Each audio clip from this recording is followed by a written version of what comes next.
everybody. Thank you. Don't adjust your sets, as they used to say back in the day. They did. Yes, this is a special Thursday edition of To the Turnbuckle. And let me tell you what, if you thought Tuesdays were wild and crazy, you just wait till we get on Thursdays. Right? Now, don't know that this is going to be a regular thing going forward. I had some internet issues Tuesday. Deshaun Isaac, thank you for watching. Hi, Deshaun. We appreciate you, brother. Let's talk. What do you want to talk about? Put it in Did the you comments. watch Edge and Christian last night? I hope you did. You watch Edge and Christian? That's key here because, as any diehard WWE fan should watch Edge versus Christian after all this time, no matter where it's at. Adam Copeland versus Christian. I'm going to call him Edge, apparently, today. All right. I was doing really well there, not calling him Edge for a while. I guess he's Edge today. He's Edge today. It's because every time I look at that chair you're sitting on, yeah, it was his, planned return, but he was hurt even longer, way back. I hope I'm not shitting on this chair, or else I've had problems. Well, I said sitting. Yeah, but you started it, you went and Oh, then sitting. yeah, that's true. Yeah, I fixed that. But thank you, Deshaun, for watching. Let us know, did you watch Dynamite last night? Don't know that this will be a regular occurrence. We truly have no idea. Nope. This was a case of I had some internet issues Tuesday, and frankly, between Loganity to the Buckie Brigade, some days you don't feel like performing. Because this is a performance.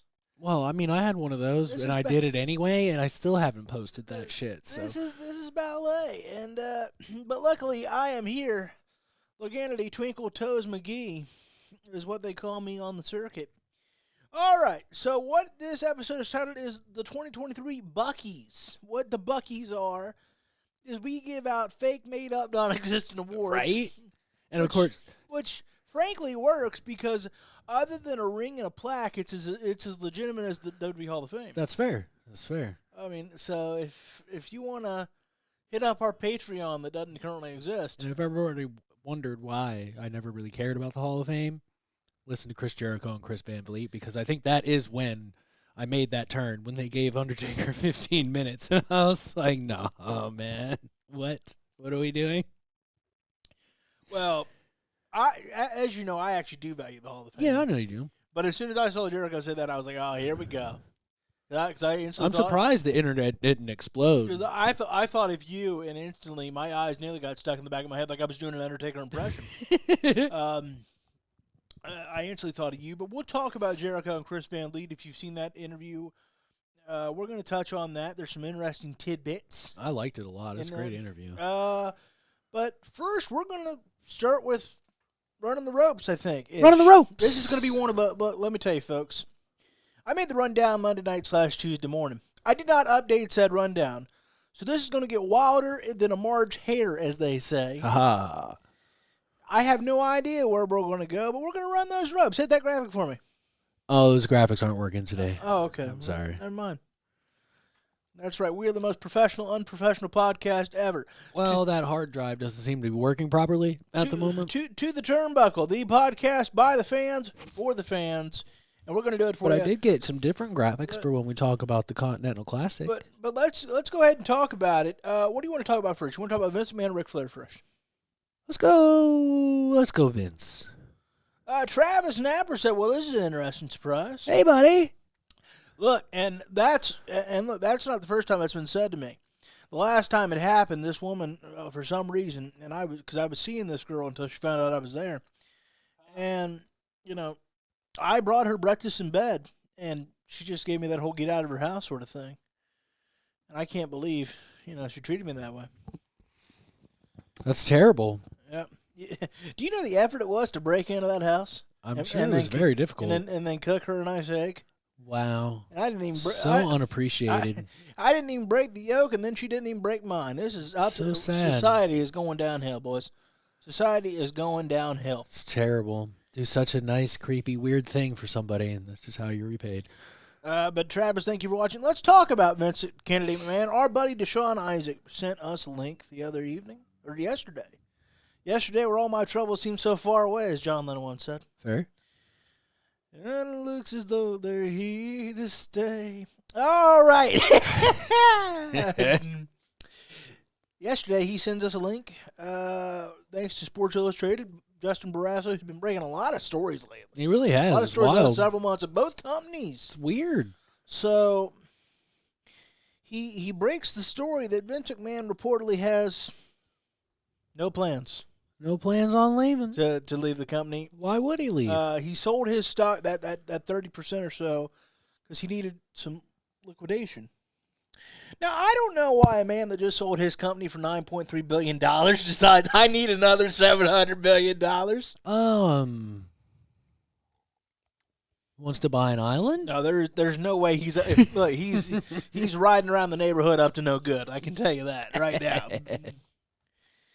I don't, there's just no way, in my opinion, that he's up to anything close to nice, decent, humanitarian things. I mean, buying an island is not humanitarianism. Well, no, but I think that he's going to, I think it's going to be probably his, he's probably buying a layer of evilness. Vince McMahon's layer of evilness. I like that. I like that too. I like that too. So, said has no intention of leaving, that he and Ari Emanuel still have a very positive relationship, and his focus is, and this sounds really unlike Vince, which is why we'll talk about this. But reportedly, Vince is just doing whatever Ari Emanuel assigns. Why not? Why not? He's the highest paid do whatever I ask you to do person in the world. Yeah, he literally. It's stupid. Reportedly, according to Justin Barrasso, Vince still has considerable sway and influence over WWE as a whole, which not overall surprising. There's a lot of things that aren't going to move in that company without his. I'm talking about the more business, the whole mechanical business side. I mean, he's still he's still Vince McMahon and still technically second in command of TKO. Technically, he owns so many shares. Technically, he is. There's not much that's going to move business wise without at least some sort of which is I think input from the Hershey Highway. Like we talked about it last time. Like that's where I think he's perfectly suited. He's good at it. I think he's enjoying it because of reports like that. Like it's not like. Is he capable of enjoying anything? I mean, I'm sure he enjoyed running a wrestling company for a while. Well, that was probably years ago. Well, that's fair, but still. I said for a while. When he actually, at some point. All right, you and I have speculated a lot, and then Travis, when he can make it, due to his ever-evolving busy schedule, that guy does a lot. He does do a lot. He's got his fingers in a lot of pots. You and I have speculated a lot on what Vince's future at WWE holds. For a while there, for a couple of months, I'd thrown up the white flag. We'd gotten rid of the biggest chess playing cockroach I ever saw. I'd thrown up the white flag, and it was you. It was you, which is weird because sometimes you get like Travis to where you hate my fandom of Vince and other things, but then every now and again, the father in you kicks in, and you just hand me a kernel. Well, I try. You go, hey. Well, I try. I know you've been going through it. It's going to be okay. It's fine. I know you've been going through it. And you said, well, I don't necessarily know if he's leaving. Well, he's still there. We don't know. He's just not doing creative right now. Or probably ever again. I like how you said right now and then probably ever again. You know what's scary for people like Travis Napper? The fact that you can't say never, ever, ever again. I mean, it's Vince McMahon. And it's pro wrestling, so you never I can't say never. No, I can go. I'm 95% sure because why change what works? This is what he groomed Triple H for. If Travis Napper's still watching, and that's a big 5. It's too big of a 5, which is what hopefully we're all hearing. If you catch my drift. And so. Yes, I double as a professional comedian in rumor and innuendo. Fair. So, we talked about will he play the long game? And I think he picked a little bit of both. If this report is true, I think he might be kind of content-ish as much as he. I don't know. Does he feel a normal emotion? I don't know. It's hard to know. Like, I know he's clearly human. So I think he's getting the billionaire's equivalent of busy work. Now, the billionaire equivalent of busy work is all the bullshit, stressful bullshit that people don't want to do, but like an assistant can't do. Like it takes somebody with power and sway and history to pull shit off, like TV deals, stuff like that. Like I call it busy work, but I mean it's going to keep him busy and fulfilled. That's the key. It's pivotal work. It's keeping him busy and fulfilled and feeling like he is contributing to the success of the brand and the TKO company overall. I think that's what Ari Emanuel's doing, because I've said it since everything broke and he had to fucking retire, and it's like, even if he's gone, you still have to call him. You still have to talk to him. He knows how to navigate these waters, because pro wrestling football ain't. You can get football on TV much easier than pro wrestling. No, you got to much easier. You got to sell, pal. You got to sell, and you got to know how these executives think. You got to know how they talk. You got to know how to play their game, and nobody knows how to play that game better than Vince fucking McMahon. In some ways, he invented the game. He did, probably did. Actually, Jerk. as far as Triple H's character goes, he did invent the game. He did. Because everything, especially in those days, he's signing off. Yep, he was real good at it, too. But I mean, that's another example of taking like a $10,000 idea and turning it into a $100,000 idea. Because I mean, Triple H was just kind of being him, and then Vince was like, "Yeah, I like this. Let's do this." And then, of course, the JR interview, the backstage, just cinched everything. Oh, absolutely! I am the fucking game, JR. That was so great. Look, I think that he is playing the long game. I don't know if there's a nefarious intent to that. But given his history, it's hard to not believe that. Yeah, I don't think so. Because at the end of the day, it's Vince McMahon and he's a businessman. Like, yeah, he did the hostile takeover thing to come back, but I think that a big part of that is what I just said. He needs to feel like he's still steering the ship. And steering the ship can take many forms. You can steer the ship creatively, or you can steer the ship financially and business-wise. And since Hunter is doing such a great job creatively... I mean, is he? I think he's doing all right. I think all right is a better adjective. I mean, he's doing okay. He's doing fine. Business is up. I mean, so... in the way executives look at it, he's doing the best anyone's ever done because of the dollars. Because they look at dollars and cents. They don't watch the product. They watch the money come in. So to them, Hunter's doing fucking amazing. They don't watch the product. Why would they? They're executives. They don't care. And you're right. Most of them don't. But can you understand why, to me, I think if you're going to be this invested in a wrestling product, this much money, this much cash, this much equity, I feel like you should turn it on every now and again. Well, I don't disagree with you. I think more people should turn it on every now and again. But instead they're looking at it at some local hotel bar and going, yeah, I am part of that. Mm-hmm. I don't know if there's a nefarious intent for Vince at this point. There could be, because you can't rule it out because of who he is. Because some of his instincts are very genuine and very kind, and then some of his instincts are prison-worthy. I will tell you that the second somebody pisses him the fuck off, there may be questions. That's it. But it's basically why he's doing what Ari says. Ari knows what's going to keep him engaged and fulfilled, and stay away from Vince McMahon. Leave him alone. That would be an email that I sent to the entire fucking company except Vince McMahon. Yeah. Everybody but you. Leave Vince McMahon alone. You ever set your audience on Facebook? Everybody but that guy. is who we're talking about. Actually, you know what? Vince will appreciate that. Include him in the email too. Look, I bet Ari goes to the shareholders and Triple H and the people that aren't shareholders but have still a lot of say, and goes, "You leave him to me. We have a very special one-on-one relationship, right? And I'll figure it out." Well, I mean, who better to understand a billionaire than a billionaire? Good luck trying to keep him on the chain, brother. Well, apparently Chris, because he's worked for. Good luck trying to keep him on the chain. I mean, it'll be fine. It'll be fine. He's a walking nuke.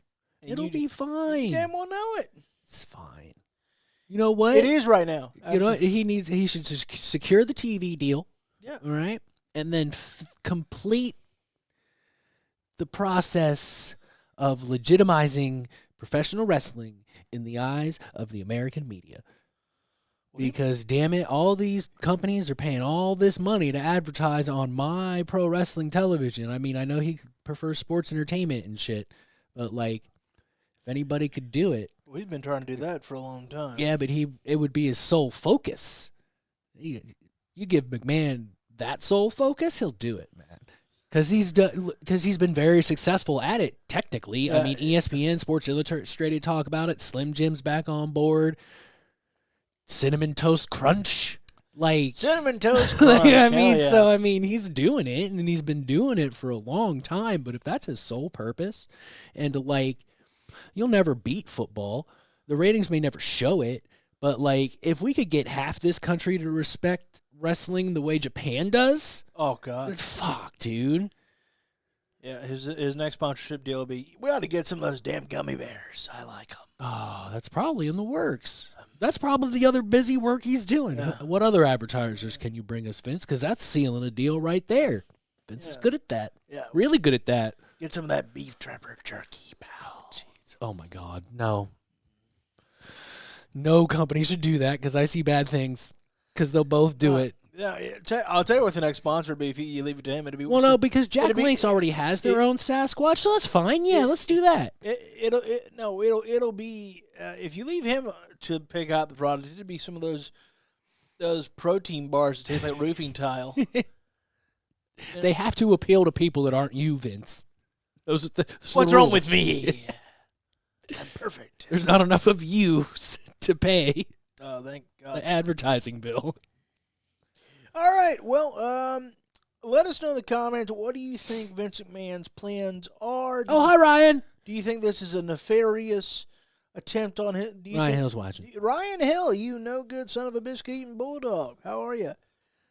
Actually, no, we're praying for Ryan. Ryan's getting over COVID, I believe. Oh, I'm sorry, Ryan. That sucks, buddy. So we're praying for Ryan. We love Ryan. He's a good friend, a good brother. We love him. So good to see you, Ryan.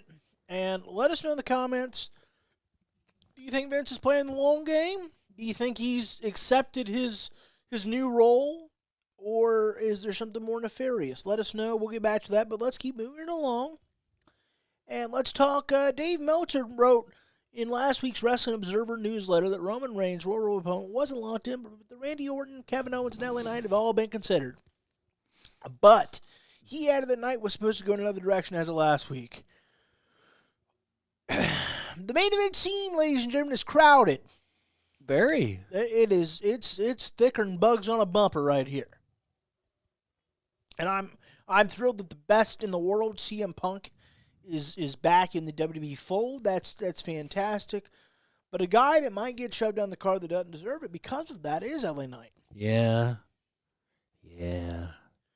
Technically, it's Randy's fault because Randy's on SmackDown, but yeah. Yeah. Well, either way, all of a sudden it's like this. For LA Knight, it's this like unperfect, miserable storm. It really was so is. close to getting to the top, and now, CM Punk waltzes back in, Randy gets healthy, and that's great. Both those additions are wonderful.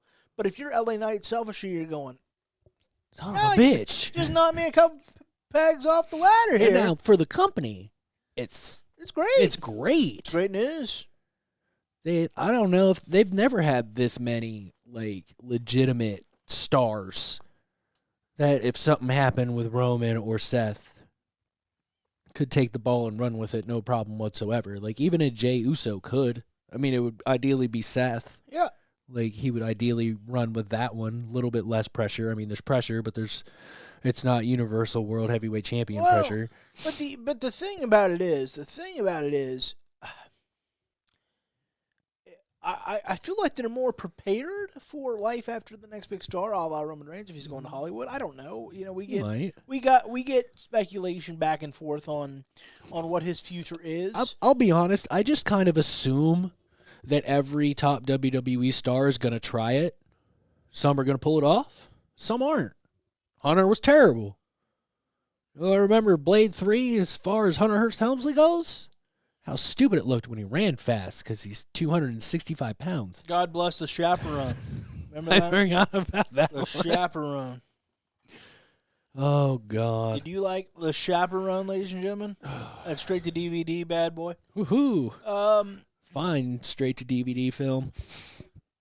Look, first of all, I'm not putting down straight to DVD films. There's some treasures out there. There's some gems. There's some gems in the. But there's a reason why we call them treasures, because there's not many. Randy Orton seems to be the most obvious to me. That seems to where we're going. Why signing him with SmackDown? And why do the promo? Yeah. About But my question, destroying the bloodline. My question is, a little soon for Randy? Yeah. I mean, yeah, but this way you get it out of the way. Yay, another. I mean, the problem with Roman Reigns matches, and this isn't even me doing my thing. I'm not kayfabing here. I'm not Loganity at this particular moment in time, and I mean this second. The problem is, it's getting to the point where every match is predictable. We know how this is going to end. Bloodline interference. Boom, boom, boom, boom, boom. But with Mike, it could very well be different with Randy, because he's been on the outside looking in. He might be like, "Well, I'm gonna punt this guy. I'm gonna punt this guy before the Royal Rumble starts." Like this is not happening. Because you know he's got a lot of sway. And you know it's Randy Orton. If anybody would be like, I don't care if I take a clean pinfall from fucking Roman Reigns, it's going to be the legend killer Randy Orton. Sure. But I'm just talking about it as a viewer of said product. Well, yeah, no, I get what you're saying. Deshaun says, is it me or did Buster channel his inner CM Punk? Buster always channels his inner CM Punk. Right? Always. Always. He's the voice of the voiceless. Fair enough. He's the voice of the voiceless. He is. I can't get Ryan's comments to show up for me. I haven't seen him. I just saw Ryan Hill is watching. Oh, okay. But I'm watching from my page and not the. I got you. Not the To the Buckle page. I got you. You're watching Bruiser Nation? I'm watching my personal one actually. Oh, I got you. But so let us know, Deshaun, Travis, Ryan. Do you think Randy Orton's the right guy at the Rumble? I don't know. We'll really get into my thoughts here later. Okay. During our 2024 stuff. Okay. It's going to be great. Bold predictions for 2024. Bold. I got bold ones, buddy. I haven't even changed them since Tuesday. They're so bold. One of my bold predictions for 23 did work out. I told y'all Vince was coming back. I mean, that's true. I told y'all Vince was coming back. That's fair. I was right. Damn it. Nick Wayne's mom turned heel. Nailed it. She's still not good at it. She sucks. She is the. Give her some time. No, I've given her time. No, she's on TV for like twice. I don't care. She was on TV twice. I don't care. The following I'm about to say has nothing to do with her gender, her sex, her status in life. She's awful. The following I'm about to say has everything to do with that because she might be awful, but I do not mind looking at her on my television screen. It's okay for me. It's fine. It's fine. Hold on here. Hold on here. We can't find another hot blonde. That fits in with the story, though. The story is dog shit on Miss Britain's shoe. Fine. Oh, it's not. It's fine. It is. It's fine. It is. The Christian Cage patriarchy story is utterly fantastic. There's a few gears that need sprayed with some WD-40. There's some curves and bumps that have come along the way. But overall... Hold on. It's interesting that you say curves and bumps. Overall... Are you talking about the story or are you talking about Nick Wayne's mom? No, just... Woo! Both? Hey, my man. I'll tell you what. I will not say another bad thing about this woman if Tony Khan does me one favor.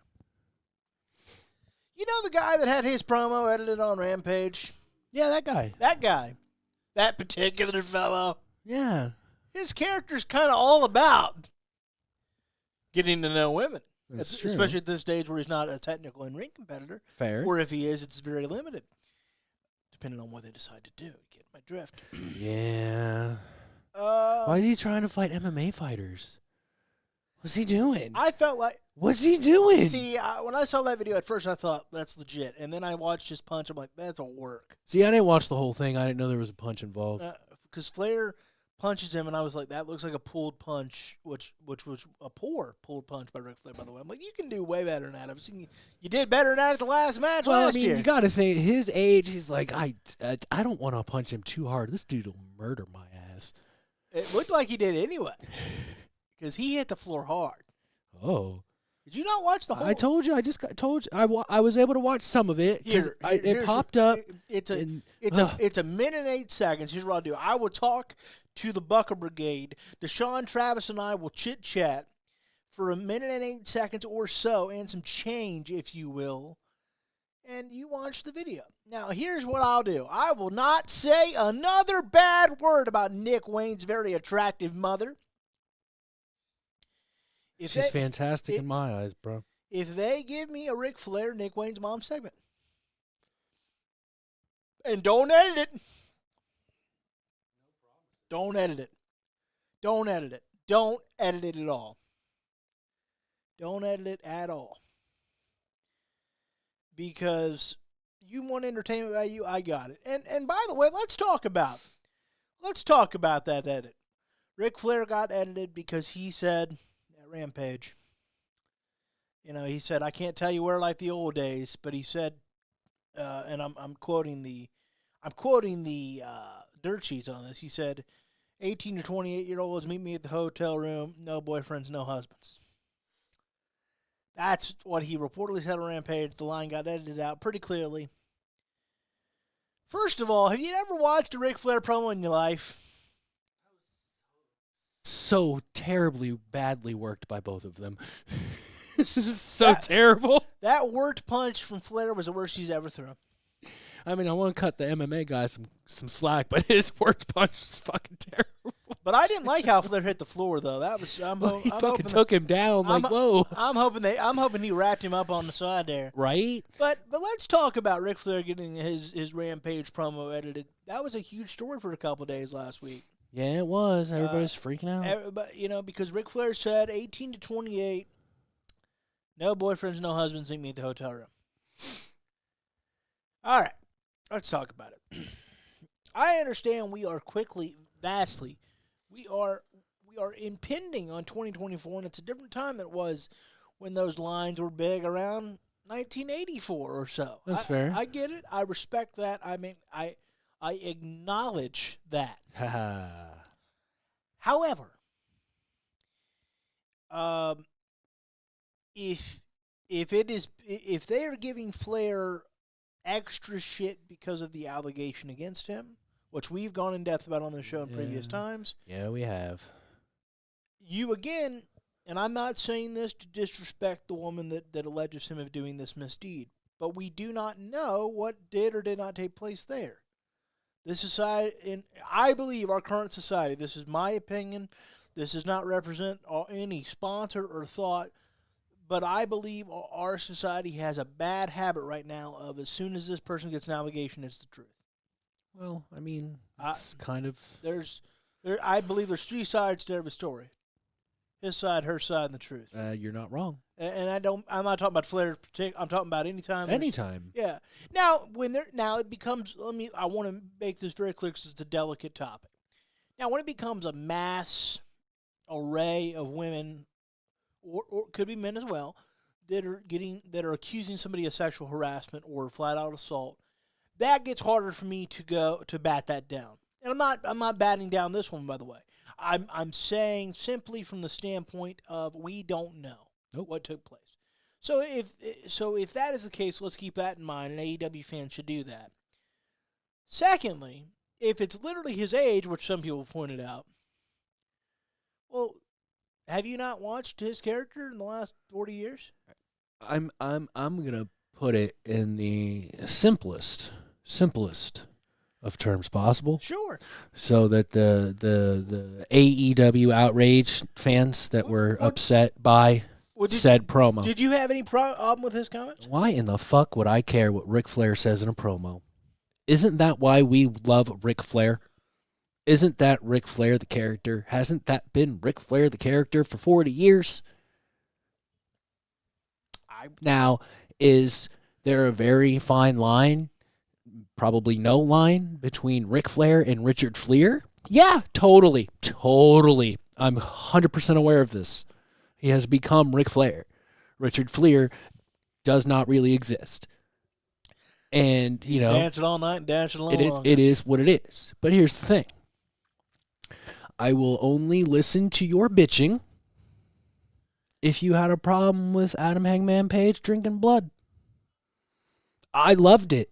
I didn't have a problem with Adam Hangman Page drinking blood. I love horror movies. Was it weird? Was it disgusting? Did I have questions? I was grossed out. I was like, I liked it. I was speechless. I was like, Taz, I didn't know what to say for a minute. But, like, if you didn't have a problem with that spot, I don't think you have the right to have a problem with words that Ric Flair said that got edited out for television. Well, I also think like that because it's just such a fine line between the two extremes. You're just picking hairs at this point, and you're choosing something to be mad about. I also think that if you're going to have that issue, ageism is a real thing. I wasn't there when he said the promo. I haven't even found a YouTube video that has the full promo in it. Well, it's never going to have the full promo in it because I'm talking about it even from a fan recorded. Well, no, that's what I mean. The people that posted it and are outraged by it, if they even recorded the beginning of the promo, they cut that out. They're not going to share the part that puts it into fucking context of a Ric Flair promo. You just hear that. That's terrible coming from almost anybody. But it's completely out of context. And yes, it's a pro wrestling promo. For one, chill the fuck out. It's pro wrestling. For two, Ric Flair, as crazy as he is, normally there's like a flow to his promos. Somewhere. So, like, he had some things probably lead to that we're never going to get to hear because that's not what's going to get me clicks on my fucking page that has 100 followers. Because here's the thing. We are a society that says, and again, I understand it's a different time. So, yeah, those lines are a little tough right now. I respect that.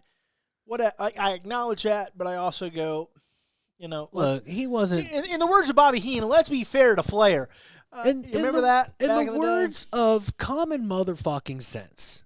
In the words he asked for a not age appropriate, but legal age. Yeah, it's females to willingly come back to his apartment. Come back to the hotel room there. Or hotel. Is Sting. that a crime? Is that no? I could go down to the bar and do that. It probably wouldn't be very successful, maybe. Well, but like I could totally do that. And the fact is, people also, and I know this is going to sound weird, given that I thought we all, not we all, Ric Flair's got his detractors, and certainly since the Dark Side of the Ring episode. But even those of us that love Ric Flair also acknowledge that this is a very sensitive human being. He's an extremely sensitive human being. I mean, what wrestler isn't? Well, he's a little extra. That's fair. Because he fired off a tweet where I don't want to say threatened to quit AEW, but he kind of offered to quit AEW. Well, he just doesn't want to bring bad stuff. And he said if he's to embarrassing the brand or Tony Khan, he'll gladly walk away. More Ric Flair news, by the way. Tony Khan talked about his deal with AEW. Did you see that? Oh, yeah, how they're just basically paying him to have Ric Flair. And then a spokesperson said that, actually, a spokesperson in that same article, because, again, you're right, we get our clicks. Yep. An AEW spokesperson says, but Flair does have two separate contracts where he does get paid to be an honored talent. So. But focusing on the editing right now, like, at the end of the day, he said 1828, which is something he's said for years. Number one. Number two, that is of legal age. Look, there is nothing legally wrong. You can call it morally questionable if you want to, and that's fine. We can That's have that fine. discussion. We can have that discussion. It's not age appropriate for sure. But also, but also, there's some ageism in that when you consider the character that Ric Flair is, and look, he's not Chris Jericho. He's not the Undertaker. He's not evolved. No. He But- is. and- He is Ric Flair And on the editing at all times. on the editing that out, that was probably smart. Like if you look at past freakouts Oh my when God! it comes to AEW, Domino's, I'm looking at you. Yeah, you edit that out. You don't want to piss off your sponsors. Because I'd still say that's fantastic. The best product placement you can get is to completely unplanned. But like, yeah, you got to cut that out since it was pre-taped. But here's my thing: if we're just going to be, I don't like the ageism of it. Maybe I feel that maybe, and I'm probably biased because it's Ric Flair. But all kidding aside, let's be honest about it. Max Caster has hit some lines over the years. Yeah, Max. Yeah, they had a stalker storyline with MJF. And some of his raps Very have gone, inappropriate. The matter of fact, we were still at the school studio when this broke, but you remember the rap he had about the Simone Biles and Duke Lacrosse. Oh yeah, I forgot about that. You know, it was on AEW Dark, but you can still find it on YouTube. And nobody batted an eye. Literally the whole. Well, it's Ric Flair. Literally the whole gimmick for, and you know me, I love the Acclaimed. I'm not. Oh yeah, putting it down. so do I. But I'm just. I mean, what's going to get me clicks, Ric Flair or the Acclaimed? And so nobody batted an eye, and Max Caster and the whole. I mean, Scissor Me. That's still fantastic. Isn't that sexual? Very, Certainly. very. The perhaps one of the more infamous Kenny Omega moments that no one thinks about. 69 me, Don. Oh yeah, that was terrible. 69 me, Don. And guess what? He got right down there. There we are. I mean, there they are. Nuts to butts up in that piece. Jesus Christ. My point is that this company has not shied away. Jake Roberts. Here's the best example I can give you. Jake Roberts got down on Brandy Rhodes and did some very suggestive motions. Oh, I forgot about during that. the COVID times. Wow. And Jake Roberts is not that much younger than Nature Boy Ric Flair. I forgot about that. And now you'll say, well, Brandy Rhodes certainly consented, and that's fine. Probably. I respect that. I'm going to assume. I hope. I'm going to assume. I hope. I don't, say what you will about her as an on-screen talent, but I don't see her taking any kind of that bullshit, and I definitely don't see Cody letting something like that go unanswered. So I am sure that was pre-approved. But Jake because Roberts, I think Jake might not be alive if it wasn't. But Jake Roberts is around Flair's age, a little younger, about 4 or 5 years. But all kidding aside, during the COVID days when they were at Daly's Place every week, you remember that promo? He got with the snake. He got down on her and did some very suggestive things. It was. But you know the difference? The IWC was pro AEW and anti WWE then. Through all of those things, the Acclaimed, you're right. all this You're stuff right that you're bringing up, the IWC was pro AEW and anti WWE. And go back and look at your timelines, because I am not wrong, because I've been AEW since day one. So I've seen it. You've been AEW tried and true. And when I stopped on AEW, the dirt sheets were right on it. I'm not I don't care if I was on it before them or they were, because you would think they would get most of the news first. But, once I heard that fucking press conference, I was on it. Especially you got Chris. Oh yeah, I'm down. This is my company. That's Chris. Yeah, we're in. I'm in, down, 100%. Drove to Florida for the first Blood and Guts. I was down, and I'm still down. Still down with AEW. But like a clown, Charlie Brown. But it's turned. Oh, because the honeymoon's over. Yeah. And I have news for all of you Bucker Brigade. Oh, it's gonna happen again when the honeymoon with Triple H is over? Yes, it will, and it's already, you can see it already starting to tick away a little bit. They're getting antsy. It will happen because when the fresh and novelty, because everything, Because deep down, Vince McMahon is the boogeyman to those that don't like him, which is a grand majority of the IWC, Fair. and that's fine. And so people don't understand. Like, the honeymoon phase, where the passion fades over time. I don't care what it is. That's fair. And so at some point, and I think within the next year, and I'm not rooting for this. Hell no. I'm saying in my prediction, the honeymoon period will fade for Triple H big time next year. Probably. Big time. Probably. Because it just does. It may last a little longer if he, takes the title off of Roman. It might. He keeps that title on Roman. That's going to be the start of them turning on him. I'm getting more and more concerned that we're not seeing Roman lose that title. It's okay. I'm going to make you feel better. I'm going to make you feel better. So you're not getting concerned? Nope. All right. Nope. Not even a little. Not even a little. Not even a little. No. I think that they should, if they have not already penciled in my idea, they better. Chad Wellman says that we're lame. Well, Chad, thanks for tuning in. Oh, yeah, he's just fucking around. That's an old dude I went to school with. At least Oh. I assume he's fucking around. I've never bitched at him for his comments, so I'm assuming he's just fucking around. Oh, hey, that's all right. If he's watching, he's watching. We appreciate you. I don't care. We appreciate you tuning in. And you know what? I'm the lamest man sitting in this chair. I mean, we spent many a weekends getting smashed together. Nice. Nice. Maybe. But yeah, this whole Ric Flair, give Rick. By the way, I was scrolling through last night. Uh-oh. And guess who's got a couple shirts on Shop AEW? Ric Flair? Ric Flair! Ric Flair! I'm going ahead to cart. I told you they were coming. I was so happy. They probably wanted to get a few boxes before they put it on the shop. I showed my better half, and I went, I'm going to spend so much money. I was like, and here we go. And we're off. That's Christmas. That's hi, me. I'm the best Santa I know. Ho, ho, ho. So, yeah, we'll see what happens. Look, Rick needs to ignore the social media trolls. Yeah. I love that Chris Jericho, Stone Cold, Kevin Nash, they all three publicly came out and supported Miro. Yep. A new school guy, by the way. Yeah. You might say, well, those three are relics of the past. Well, Miro isn't. Relics of the past. I'm saying, yeah, that's I know. what those would say. I know. I'm just saying, who can even make that argument? I mean, Chris is still wrestling. Here's my thing though, like. But he's got to quit being so sensitive, man. Wrestling is scripted. Yeah. Right. Choreographed, Scripted, whatever. Whatever. Predetermined. Yeah. Okay. You know what else is choreographed, scripted, predetermined, planned out? TV, movies.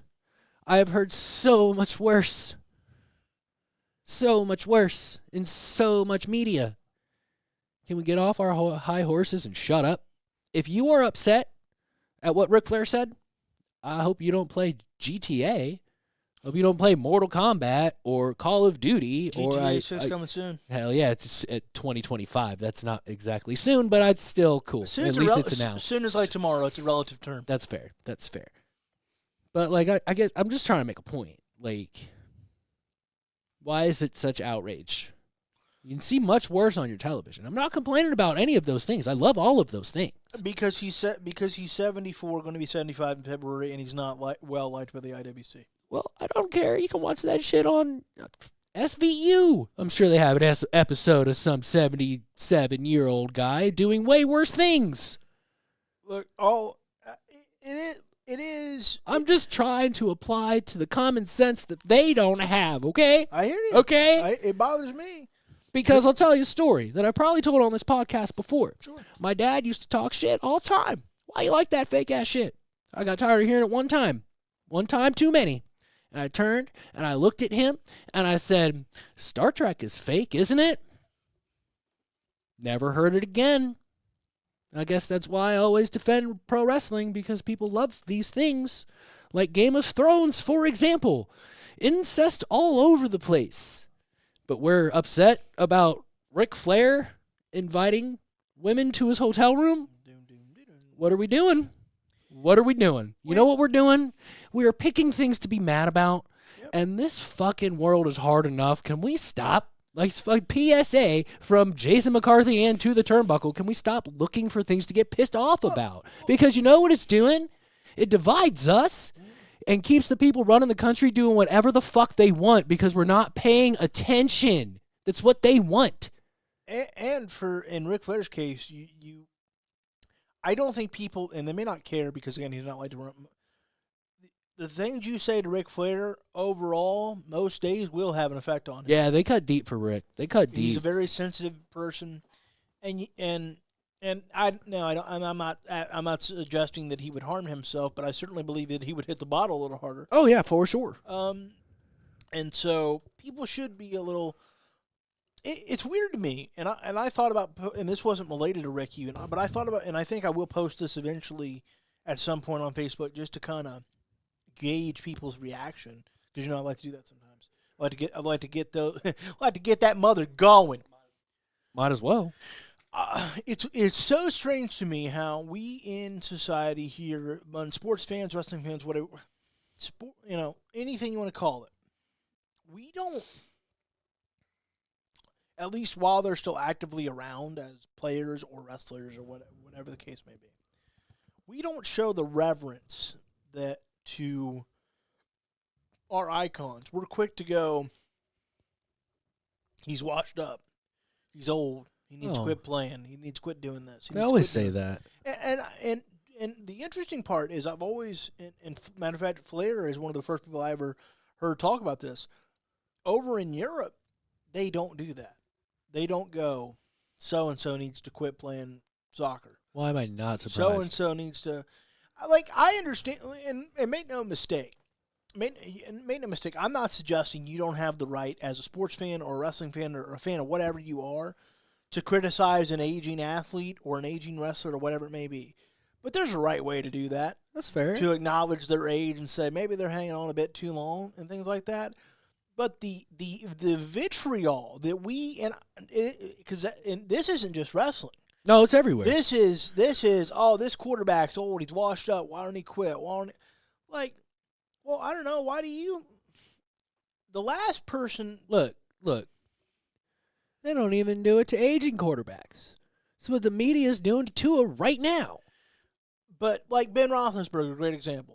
Yeah, his last couple of years he got eaten a lot because what are you doing? Why are you hanging out? Why are you hanging on?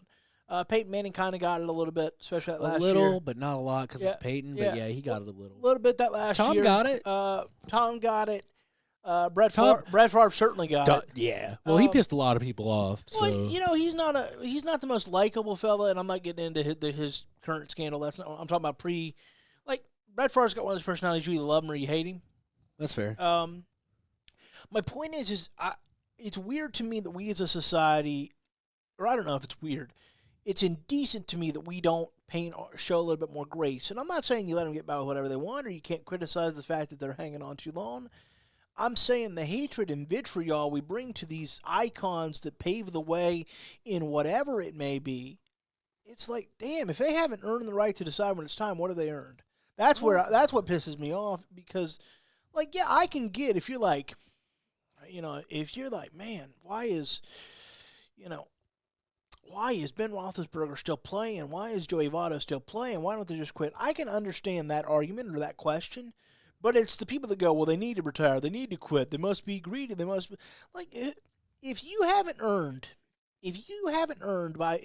in being in wrestling or business or baseball or whatever, frankly, the narrative may best fit for us wrestling fans right now around Vince McMahon. Why won't he just go? That's fair. It's like if you built something or you had a legacy or you did this or you did that and you gave your life to something, whether that be wrestling, baseball, football, basketball, if you gave your life to that, I don't think people understand how hard it is to not be that anymore. Because you especially in Ric Flair's case, that becomes your identity of who you are. I'm surprised more wrestlers from his era don't have that problem because you're wrestling 6 days a week, twice on Sunday. So you're that character more than you are your actual self. Because people don't go up to wrestlers and go, hey, that's so-and-so that plays Ric Flair. Nope. They go, that's Ric Flair. And to this day, that doesn't happen. To this day, that doesn't happen. That's not even I know I just said this phrase, but that's not even a relic of the past. That still to this day happens. Yep. We don't go, that's Steve Borden. We say, that's Sting. We don't go, who's Steve Borden? Yeah, we don't go, that's such and such. We go, that's Darby Allin from AEW. I like his kayfabe name better. Yeah, like it, well, Matt, and then people like you and I don't like to call people their shoot names Oh, I don't either. because that's It feels disrespectful weird. to me. It feels weird. Like It always like I love it when a wrestler will tell me their shoot name, but it's weird. like no, Like not, they'll introduce themselves as their shoot name and run off. I'm like, what? not You're not on yeah, this card. Yeah, not unless Like they I appreciate that you're willing to share your shoot Yeah. name with me. Like that's cool. not unless they ever specifically tell me to. I will never call them their shoot name. I mean, even to this day, and I'm not a fan of him at all. We've talked at great length of this. But I don't call Paul the Vet. Triple H will. I don't care how long he runs the WWE or what he's Triple H. I do know he asked to be called it. Paul Levesque. He's but to me as a wrestler, like Because he's not a wrestler anymore, and technically he can't. Triple H is one of those people that he has said he's done because of his heart. Yeah, but Triple H the character could still come out and be on TV and still does every now and again. That's Still comes out of the King of Kings theme and I mean he does. So no, I'm not in business. I will never in my life be like, yeah, that's Paul Levesque. I mean, I know that's his name, but it's too weird. Yeah, it's just too ingrained. I couldn't go. Heaven, bless us with Chris Jericho on this podcast. But if he ever, got close and told me to call him Chris Irvin, I'd feel weird. Like, wait, what? What? That's past. What? And so my point is, I know we're a little in the weeds on this, but my point I'll bring a little in the weeds. I think we got lost in the swamp. I don't even remember where we're at. No, I'm just kidding. Let me bring We're it back still around. talking about Ric Flair. I just think that it's weird that we as a society don't show a little bit more grace to our aging athletes and competitors. Like we're Americans, and they. Why would we? That's crazy. Maybe it's weird to me because, as you know, I do show a great amount of grace to aging wrestlers and athletes. I mean, I do too, but America. Because, like I said, I'm not. And again, I want to clarify this. Plus, I'm in. What? I mean, you count pro wrestling and Ohio State. I mean, that's two of the most toxic fan bases on the face of this planet. I've seen it all. Well, look, I hear you. I don't buy Bully's thing about Cody leaving because of the fans. I do buy the Ohio State's quarterback doing the transfer portal because of the fans, because our fans are fucking terrible. He said, the Ohio State fans are the meanest fucking fans. He said, I can't take that pressure. They're fucking mean, dude. It's terrible. Like, get out of here. It's not that serious. No, I agree with you. We lost to Michigan.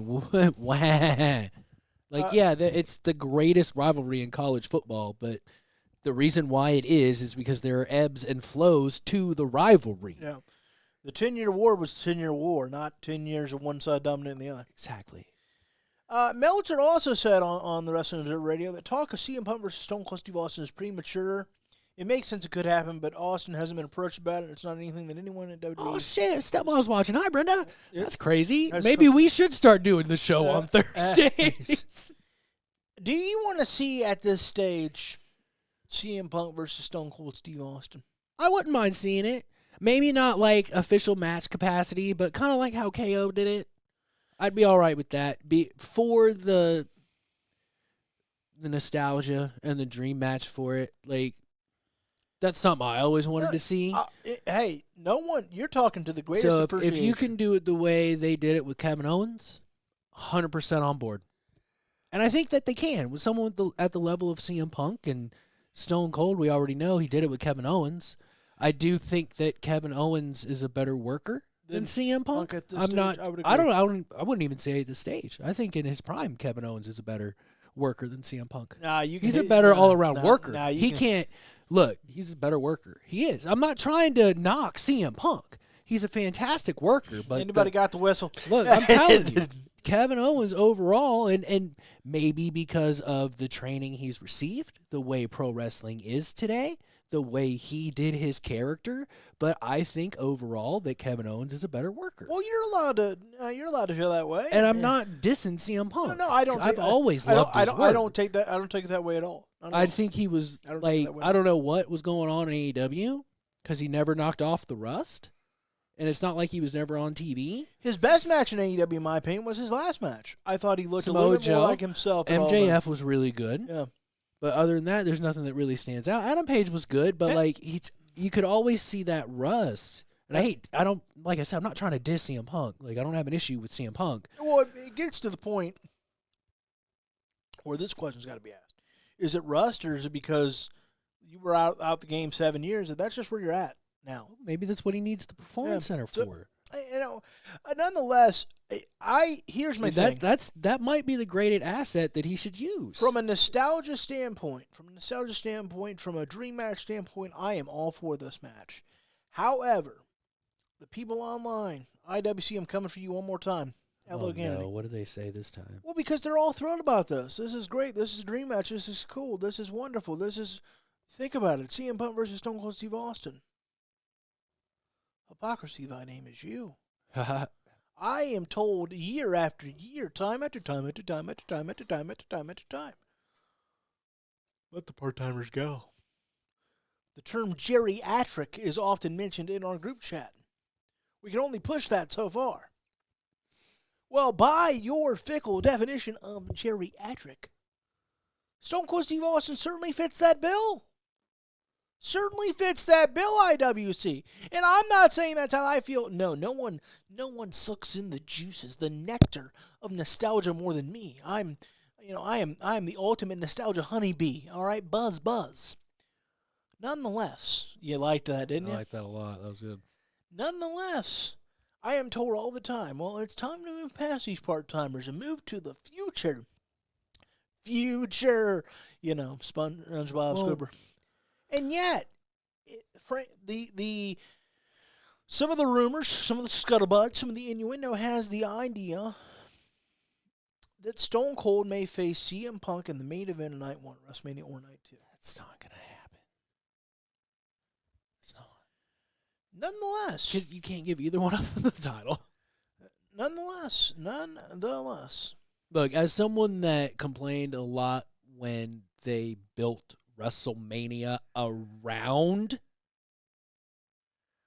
the part-timers and the geriatric performers. You and I debated a lot over it. We debated a lot over it. One of the things I like about Hunter, he uses them properly. I never thought that Vince McMahon used. You got to use your nostalgia acts. Like, that would be like having Sting in AEW and not using him. Well, but it's how you use them and use them properly, and use them to build one story, not the entire card, because they're going to be gone and now you're stuck with nothing. That's the thing. I think that's why Hunter's being successful, because he's as much as you can in this business, I feel like he's trying to plan things out ahead of time to where, okay, we get here, where are we going after this? And that's not true with everybody, because you can't. It's impossible. I don't care what company you are. Even Vince McMahon couldn't push everybody properly. Well, certainly nor should you. Not everybody's on that level. You got to have your comedy acts. You got to have your strict wrestling. Like, even Vince McMahon, sports entertainer extraordinaire, would always have wrestling matches to fill out the card. Well, here's my thought. Here's my thing. And again, this is not. It's that you have to admit, from my standpoint, just in our group alone, our Merch chat, I take a lot of flack from my love of the geriatric crowd. Fair? I mean, that's fair. I take a fair amount of that's beatings.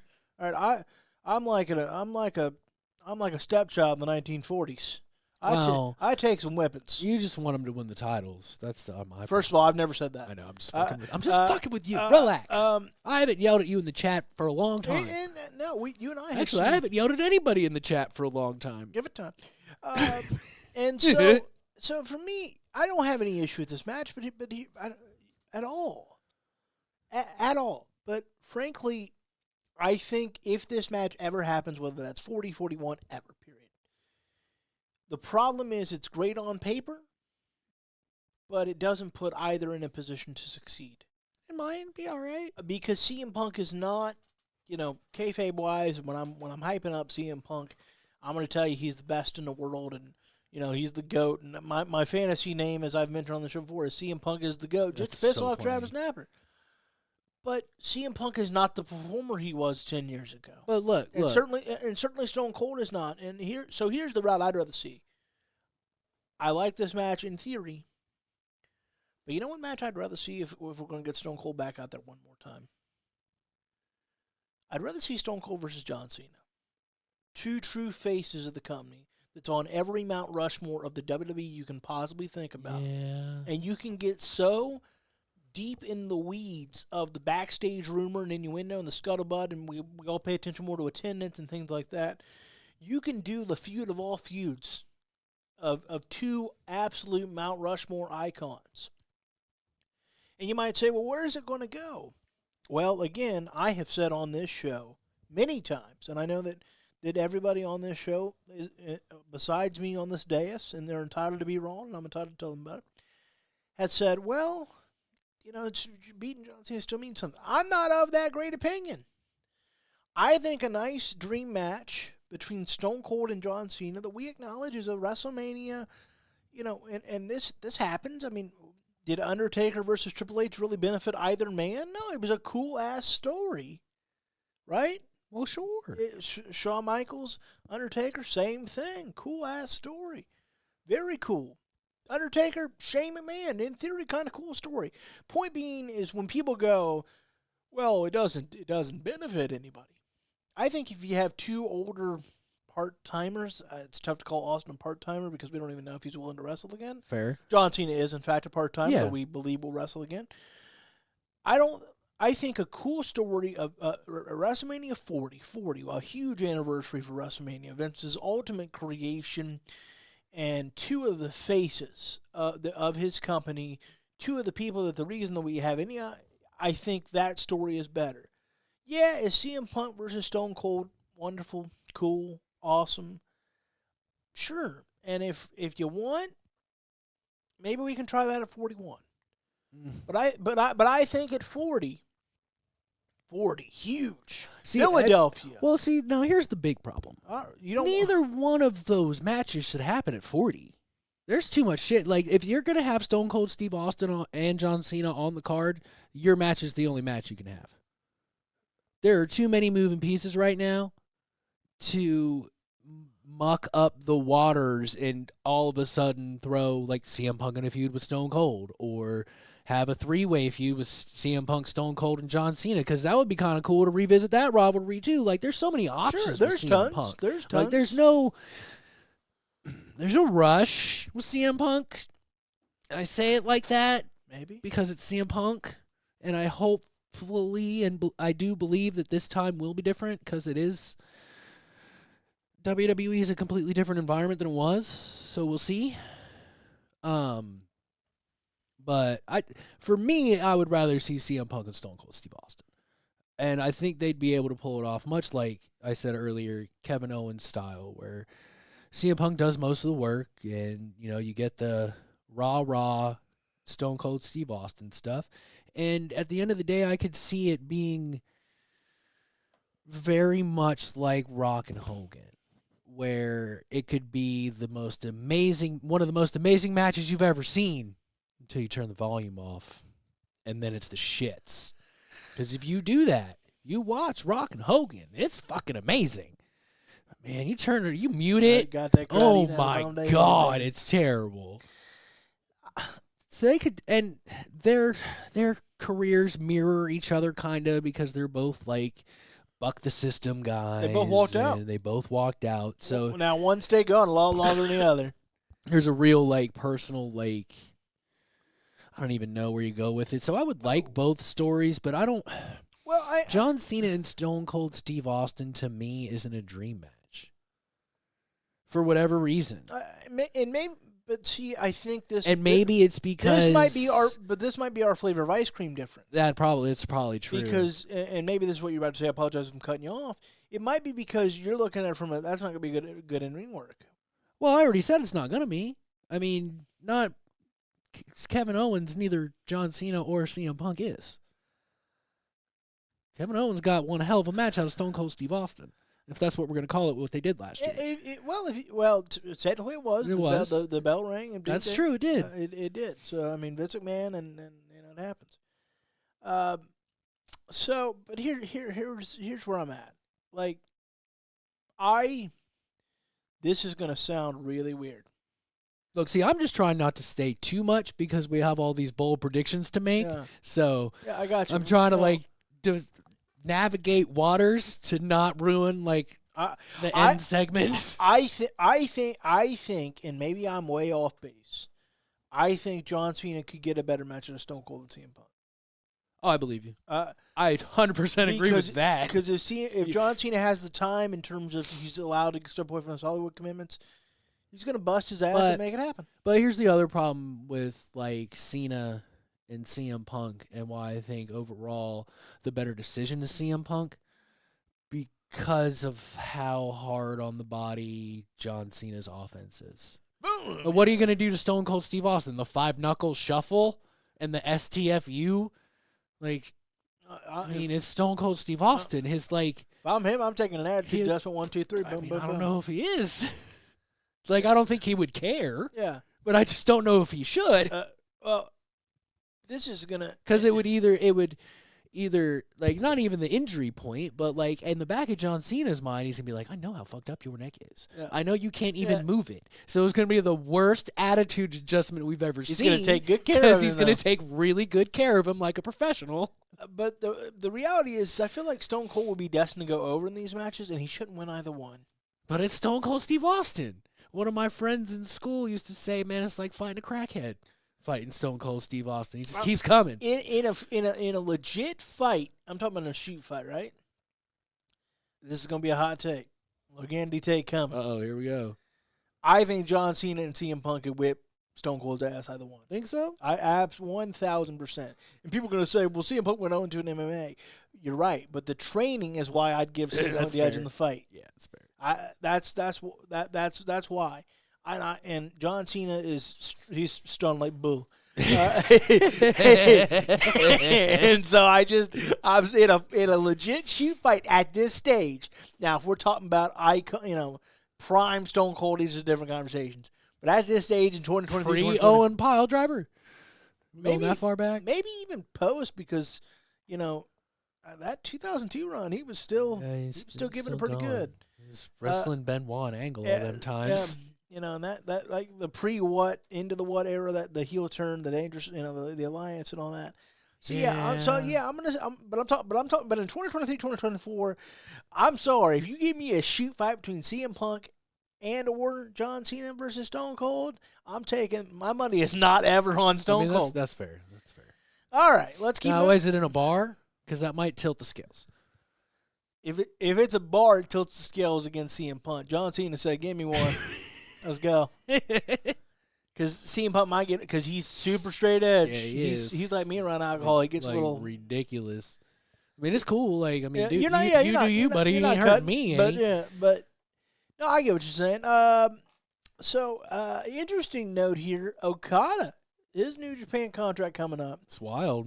And he's considering 3 companies: New Japan, of course, same 3 that everybody does, WWE and AEW. Could we really see the Rainmaker in another company in 2024? I think we will. If that takes place, especially if it happens to be WWE, because with AEW you could still use him for big shots in New Japan. Mm-hmm. Huge loss for New Japan. Yeah, earth shattering, to the point that they need to go make a splash. That's gonna be his deciding factor. Like, I'm sure part of Will Ospreay's deciding factor is I can still go do this other stuff. So I think that's going to be Okada's as well. It's going to be, do I still want to give back to New Japan occasionally? Do I want to, show up in Impact randomly? Do I want to do some bigger, indie promotions in the States? Do I want to do bigger indie promotions in Japan? Like, I mean, because Tony, it almost seems like Tony Khan makes a phone call and people are willing to work with him. But if Okada's all done with that, because I mean he's at the Randy stage in his career at this point. Sure. Like, I mean he's Randy in Japan. He's that loved in Japan. We know this. So where's his priorities? Because if he wants to be on the biggest stage, you go to the WWE. And I'm never gonna say that I hope he does, because I would like to see him in AEW, but putting him in AEW makes me nervous this close after Will Ospreay, because they already have so many fucking people. But frankly, so does WWE at this point. Oh, they have a lot of people. Well, I mean, but the problem is we have a lot of viable wrestling companies right now. But let's be honest, the it's a three-headed monster in terms of rosters. It's top heavy as hell. And this is why I think the relationship between Tony and New Japan needs to improve a little bit better. And I think Hunter needs to reach out.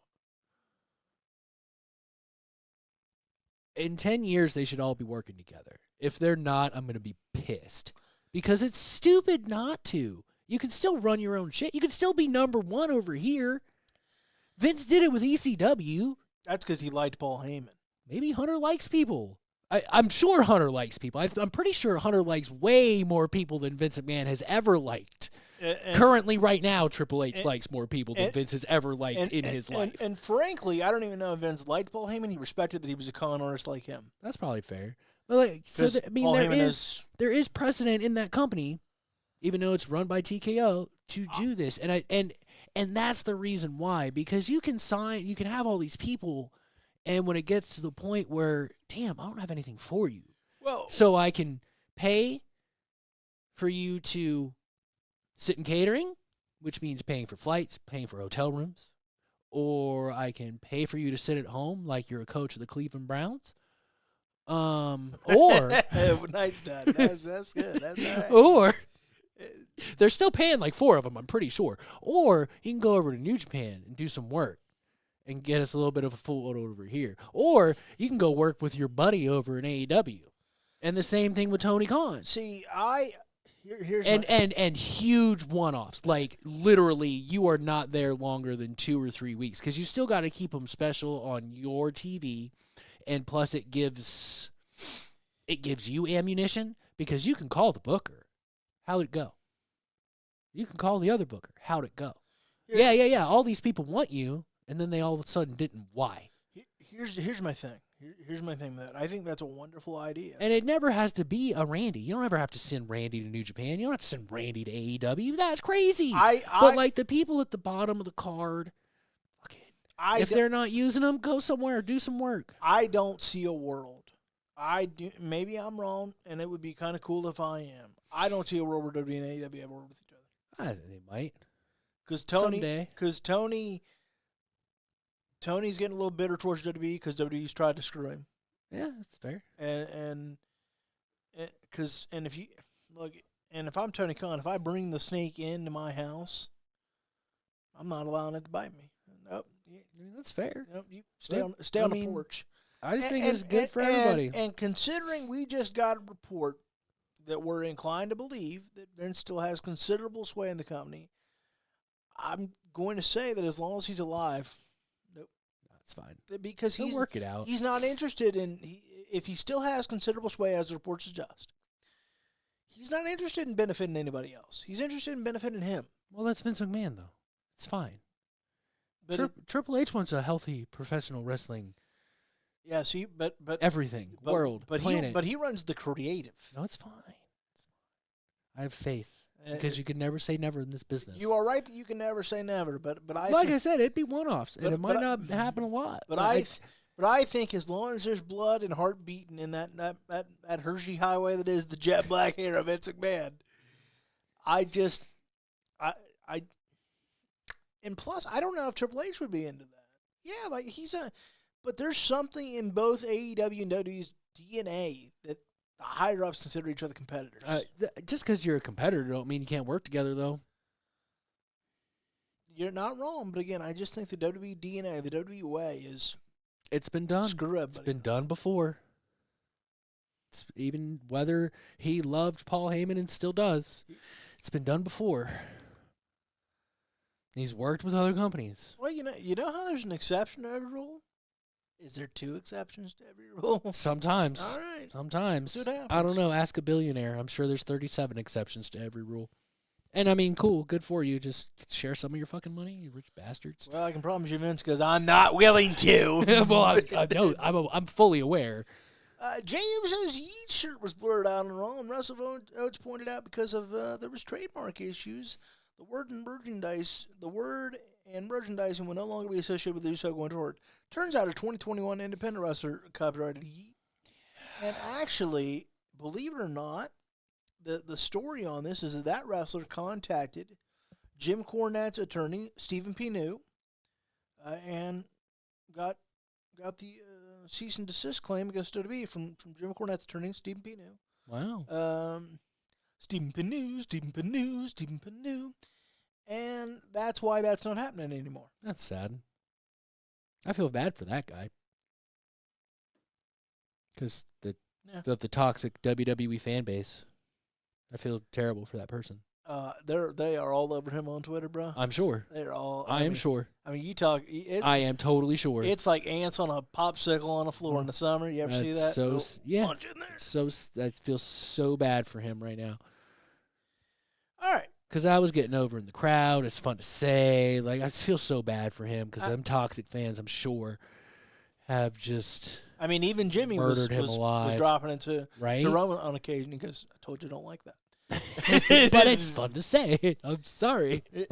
All right. So what we're going to do is we're going to take a quick break. Oh, yeah. And then when we come back, we're going to talk about AEW and their landscape as a whole right now as we enter into 2024. Uh-oh. We're going to talk about, what do you want to talk about that or you want to talk about Sure.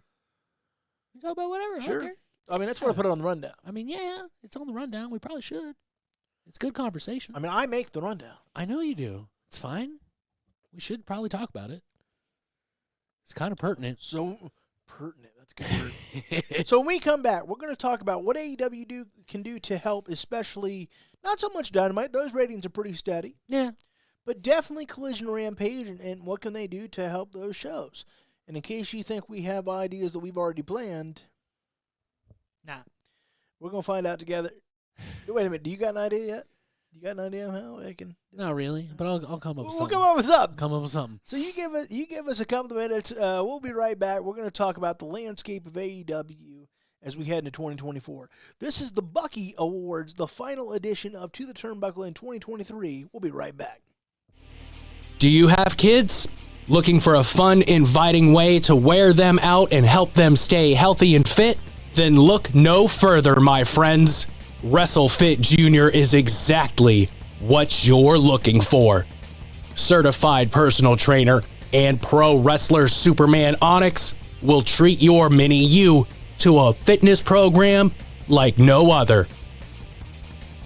With exercises like running the ropes to tire flips and combining healthy eating habits and personal accountability, your child will earn the conditioning of a pro wrestler without the bumps. Stop by the Now Training Center at 625 Eastgate Parkway, Blacklick, Ohio 43004, or visit WrestleFitJr.com on Facebook for class schedules and book an appointment today.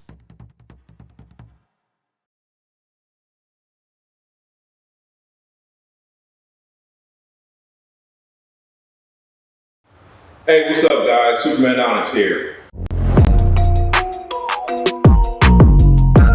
WrestleFit, one of the newest, baddest workouts out there right now. Now, yes, the word wrestling is in it, but you won't be wrestling. You won't be doing the headlocks or the slams or the spine busters that I do. Yeah, but what you will be doing is everything that we do to get ready to get in the ring, from kettlebell swings to slam balls to flipping tires, to hitting tires, to doing Olympic weightlifting movements. Guys, you don't want to miss out on this. WrestleFit is the way to go. Gives you a little bit of everything. Hope to see you soon.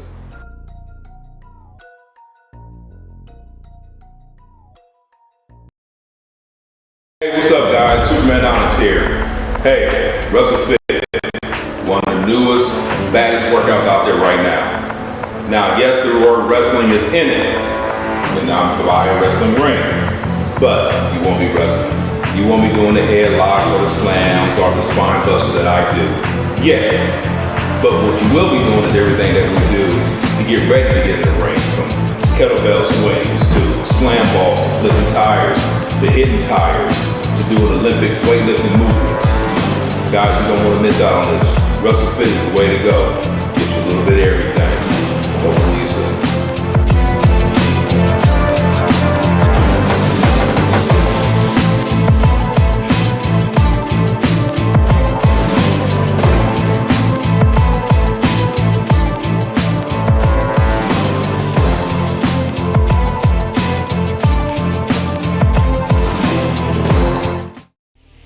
Do you have kids? Looking for a fun, inviting way to wear them out and help them stay healthy and fit?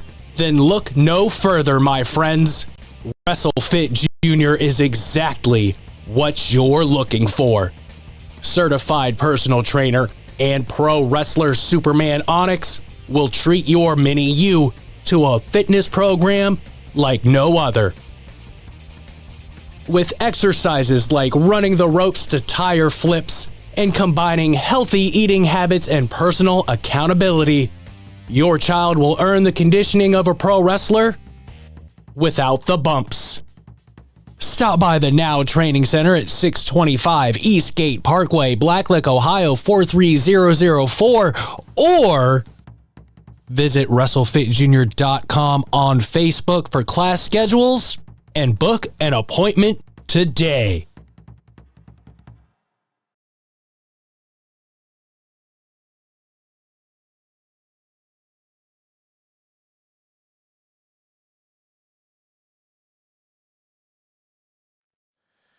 Welcome back. I just showed Jason McCarthy one of the finest songs in this here land.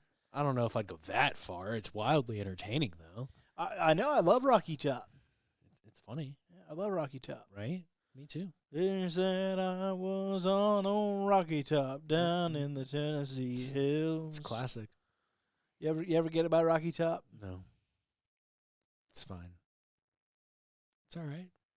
God, you are the fun police sometimes. Am I? Yeah, I mean, I every now and again. don't get down with the country jams, man. Like First of all, country aficionados would tell you that's bluegrass. Wah. We're We're splitting hairs. Well, Splitting hairs. Heavy metal's heavy metal. Do we really need 37 different genres of heavy metal? No, I don't think we do. Well, we might not, but let's be in a fair point, because you and I both get down. Yeah, we It's do metal. get down. There's a lot of subgenres in metal now. Well, yeah, I know. There's- It's crazy. You know what throws me off? New metal. In you. I know. Yeah. What is what is that exactly? I've been confused since Linkin Park came out because that's what it was dubbed. Cause I'm like, what exactly is that? Because there's a rapper in there. It's new metal. I'm confused. So it's just It odd just to sounds me. like a collab to me. It's just strange. So it is not just country. Every genre's got a bunch of 40,000 subgenres.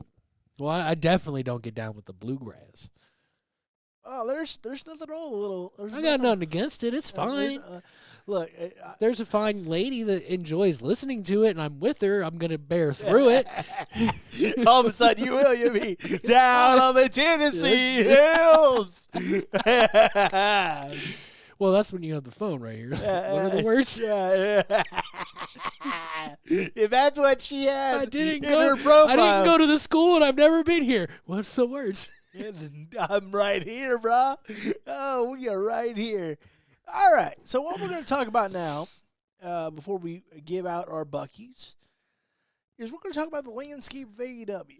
All right. Not so much Dynamite. Yeah, Dynamite's pretty solid. Dynamite's doing okay. Rating wise, Dynamite's doing okay. their attendance could be better. Dynamite's doing fine, really, all things considered. Rampage and Collision, though. Now, they're on, in their defense, let's start it out with this. Very bad evenings. That's tough nights. That's tough. Especially like Rampage the most because it's 10 o'clock. Like 10 o'clock Friday night. I think I watched it live last week. I watched it live because this is the Ric Flair controversy. No, I watched it after. I watched it Saturday. Gotcha. It's too much for me. I get up at 5, make it through SmackDown barely sometimes. You get up at 5 on Saturdays? Not on Saturdays. Well, then when on Fridays. Yeah, Fridays. get a little nap in. Got time for naps. Sometimes I do, but that's still not enough, bro. Because my naps only consist of 20 to 30 minutes. Yeah, because just enough to give me energy to get shit done. and then I'm back to a slug. Because you have the weirdest definition of a nap I've ever heard. I don't need to fall into REM sleep. I just need a real quick recharge. If I fall into REM sleep, I'm fucked. No, you're not. Me personally, I am. Because I will be groggy and out of it, and I won't get anything done. All right. I take the definition of a power nap. Because if I get into REM sleep, it's over. I'm either sleeping for hours and I don't get anything done, or I wake up groggy and I don't get anything done. It's terrible. I believe you need to. This is just one man's personal opinion. Now, granted, you are in much better shape than I am. Now I'm now round is a shape. That's what. That's fair. That's what shape I'm in. I mean, I have 10-mile days some days. It's not a dad bod. It's a father figure. That's funny. I like that. And so, hey, it's not a dad bod. It's a father figure. That'll be in the intro. That's next a good year. one. That's a good one. And so I want to acknowledge that you are in much better physical condition than I am. You have. I'm a happily engaged man, but if I wasn't, you would still have a gazebo worth of women in your DMs before I would get one in mine. I mean, I guess that's fair. You're a handsome stud. Thanks, buddy. Every woman I've been around has said you're attractive. Every one of them. So, can I just throw a PSA out there? Yeah. When it comes to like minutia with the finer sex, I am oblivious as fuck. You have to smack me in the face. Can you ladies just come up and fucking talk to me? Need air traffic controller. Because it is very rarely, unless I am at the bar, and that is my goal, it is very rarely, especially when we're around together, that this brain isn't in work mode. Yeah, all the time. And I've learned, from mistakes made at a young age that there's work time and there's hit on beautiful women time. Very rarely do those two intersect. Unless you're Ric Flair. And so when I have, that's in the back of my mind, but like way back there. Like, damn, she looks good. Okay, back to work. Now like when we met Ari Alexander. That almost threw me off, dude. That threw me off real bad.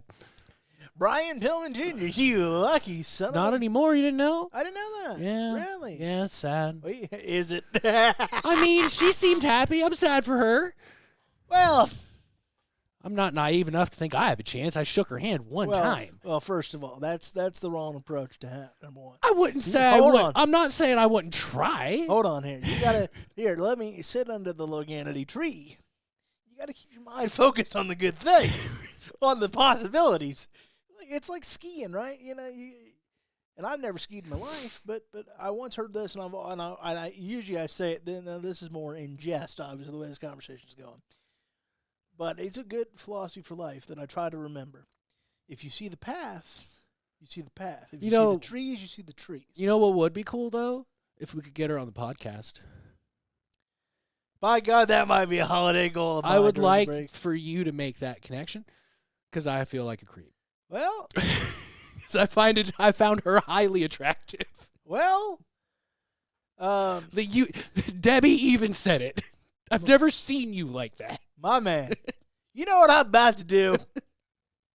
I'm going to work hard. And not so we can meet each other and we can meet cute and none of that bullshit. I would very much like to interview her. And I'm going to... Because we just need one indie name on here. And, Marcus is on that list too. It's just hard to schedule. We just need a couple indie names on here and we can start covering more indie guys. I got you. Because I think that's what we need to get over that hump because then we're contributing to the success of the business and the Jerichos and the Ortons and all of those guys will be more willing to do interviews. Not saying that we'll get them, but it's like, hey, this is what we're doing over here. Here's how. Can you help us help these guys? Here's how we can pitch this.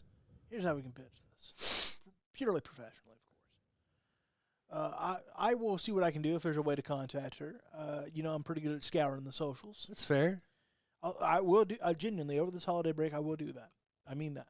I would actually like to get a lot of the talent that was there that day that we work with regularly on the podcast. So maybe there's a person you could talk to get more contact information. And the way I'll do I don't want to I'm not trying to Sure. bust anybody out or nothing or say names or companies or any of that shit. And the way I'll do that is I will reach out and I'll say, hey, me and my buddy Jason. Just I had to bring in that. I mean, I have to be part of the conversation. It's just because what I really mean is you'll do pretty much the whole interview. That was damn near Adam's wedding smitten when I met that girl. I thought you were going to start doing the flare, you know. I'm sorry, when I met that woman, it was almost like Adam's wedding spitting. So, make no mistake. And anyone that was at Adam's wedding knows what I'm talking about. So make no mistake about it. Which I probably shouldn't have just said that, but it's right. fine. We're live, pal. Whoops. At least I didn't say anything derogatory. Yet, give it time. I've said derogatory things before. Sure. Just not to specific people, all? just normally out loud and bitching at IWC mostly. But what I'll do, because I think that's what we need to take us to the next level, buddy. I think we need people on this podcast. All right. So I'll tell you what I'll do. I'll reach out. I will try to find some. I'll try to find some contact information for her, and I will. And Cool. I will reach out. Cool. I'll reach out, and I will mention that you and I, and mostly you, will do the interview. I mean, that's fine. And hopefully, it's a nice little bridge. We'll see. We'll see. I'm more concerned about getting the podcast up is more important. But, we're being facetious mostly. And let me be 100% clear. Mostly that in my presentation or pitch to her, I would be completely professional. Well, of course. But more likely, but at the same time, if it gets you a connection, I'm cool. Man, you know what I'm talking about. Because you know where my brain's gonna be when we're working. I just explained that. I'm fucking working. But no, in case you don't know, I guess I'm sure. And I have surefire ways to ask questions that they have never heard before. And look. So keep that in mind, wrestlers. And look, you will not get asked the same old questions. You will get asked different questions because as much as we love your stories and your matches, I want to know you. And I'm sure there's exceptions to every rule, as we've said on this podcast. Well, if you want to be on the podcast in kayfabe, we can be on the podcast in kayfabe. That's fine. But it is. I have yet to come across a woman that has ever been like, yeah, he's. You know, because every time your looks get brought up around any gal that I'm around, they go, yeah, he's really good looking. Every time. Wow. Every time. Thanks, ladies. Appreciate it. So you should just remember the first part of this conversation when I said you basically got to smack me in the fucking face. So just saying. All right, but no, sincerely, I will reach out to her. And a few others and see if we can't get a few things scheduled early in the year. All right. Look, Ryan is either he can't nap, it's over when he naps. I'm either more tired or sick. Damn, buddy, that's rough. You got to nap. That's why you got to do the 15, 20-minute nap, man. Try it next time, Ryan. Look, I've done the 15, 20-minute, and here's my problem with the 15, 20-minute, and I've done it. Make no mistake. So it's not like I ain't pulled this off. But after that 15, 20-minute, 30 tops, you really got to pull yourself out. You got to pull yourself out. I'm always ready to go. I wake up all refreshed. Well, here's the difference. I'm a fat tub of lard. That's fair. Wow, thank you. Thanks a lot. Jesus. Thank you. Love my friend here.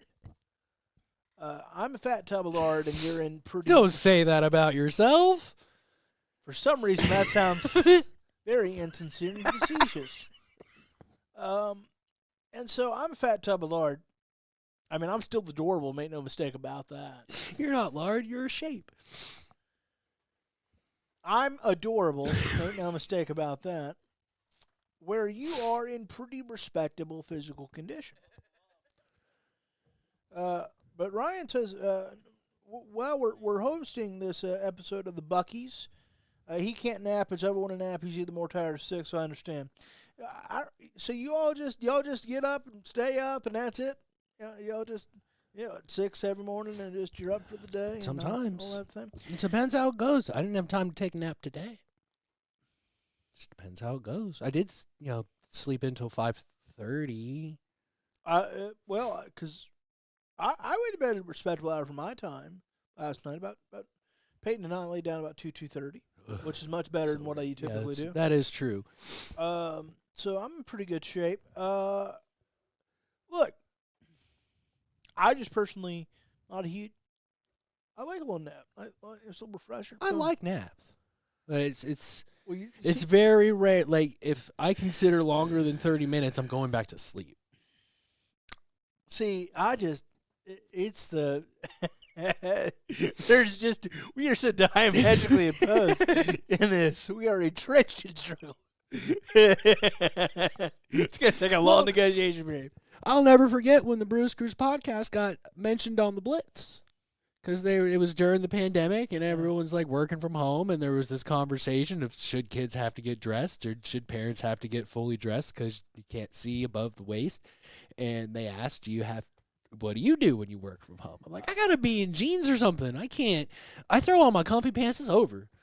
Nope. I might play some video games, but that's not really podcast broadcasting work. Like I could stream it, but I don't like it because that makes my escape feel like work. No, I don't want my escape to feel like work. I've already turned my other escape into work.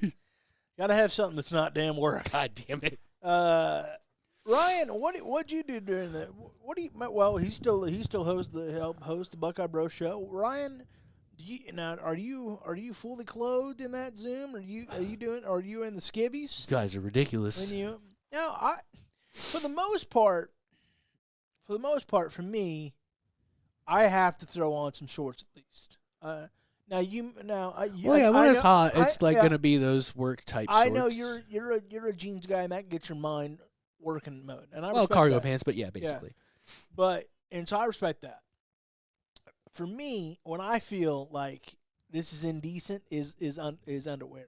As soon as I put shorts on, like, well, I'm kind of dressed. Yeah. Now I did do a couple, not many. I did do a couple of Adams classes in COVID in my undies. That's hilarious. Not many. It might have been. It certainly wasn't more than my one hand. I couldn't do it. And that was usually. It was usually closed. It was usually because you're sleeping good and you're like, I'll set that alarm 15 more minutes. And maybe that's like because it got to the point. Because for me, y'all haven't. You've never been at my. I don't know. Bedroom's kind of a private thing. So like. You ain't been up my bedroom. I got the computer, and then not far is my bed. So, like, for me, it's literally just, especially during those times, it was just a lot of bed, get on the damn Zoom. What the hell am I getting up and working hard for here? That's fair. I mean, I had to actually go to work.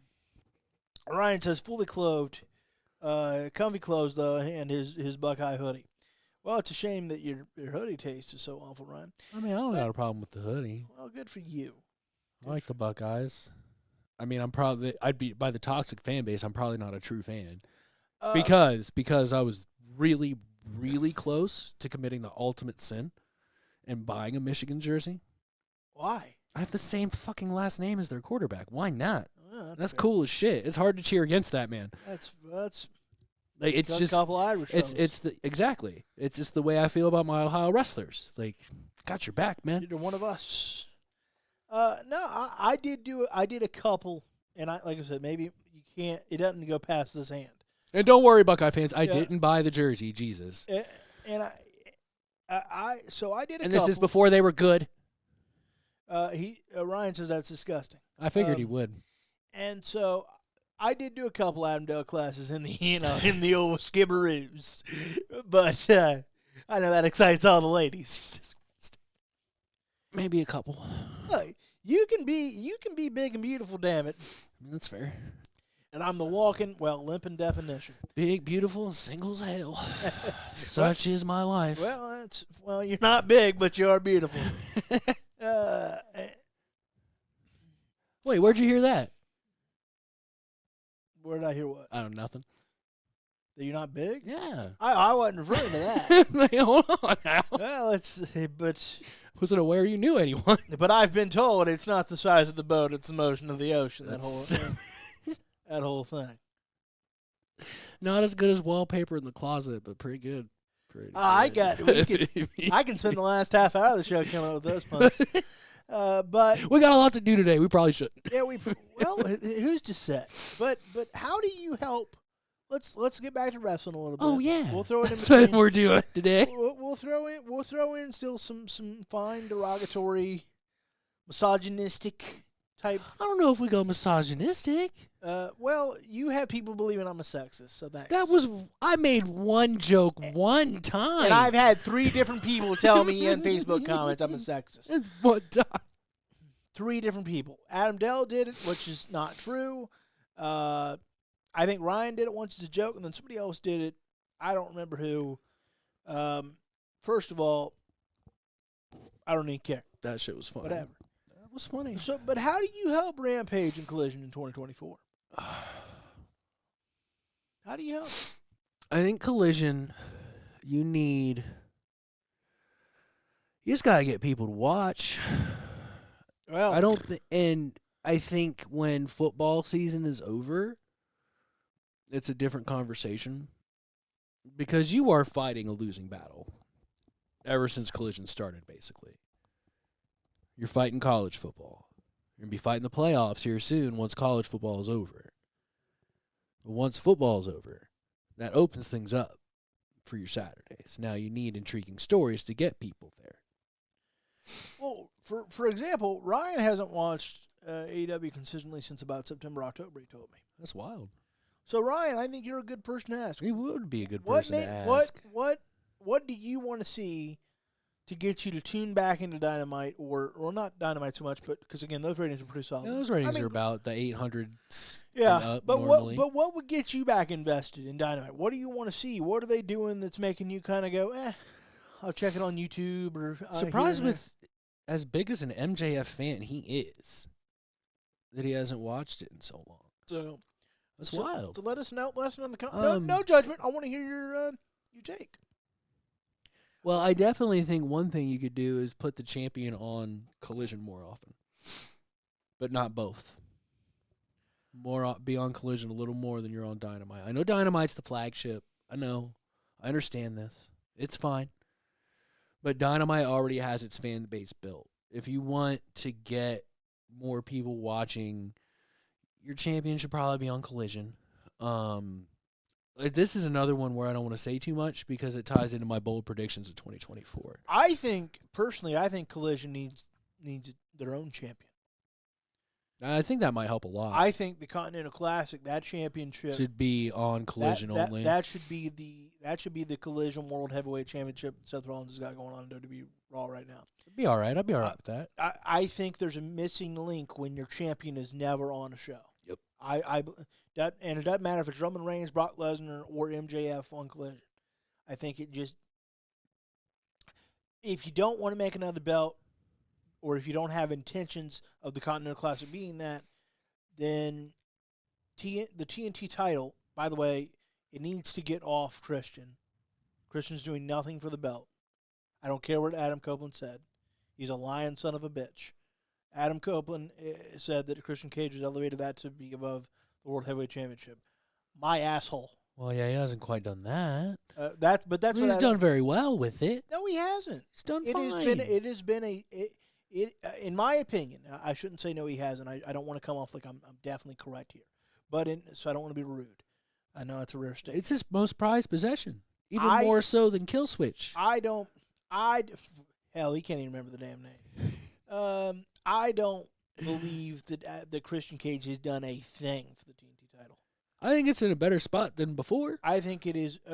I think it has been nothing more than a prop to stand. Like he's not defending it regularly. He defended it yesterday. Yes, he did. And I understand the story, and I get all that. But he defended that on TBS. So it's fine. Well, it's called the TNT title. That's not his fault.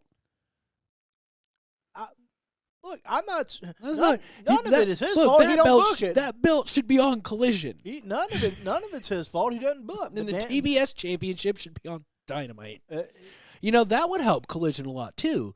You move that. You put that Women's World Championship on Collision a little bit more often, especially with Toni Storm. That brings some eyes. Somebody can tell me that gimmick ain't working. Look, it might not be everybody's cup of tea, but that gimmick's working. It's becoming Orange Cassidy esque in his first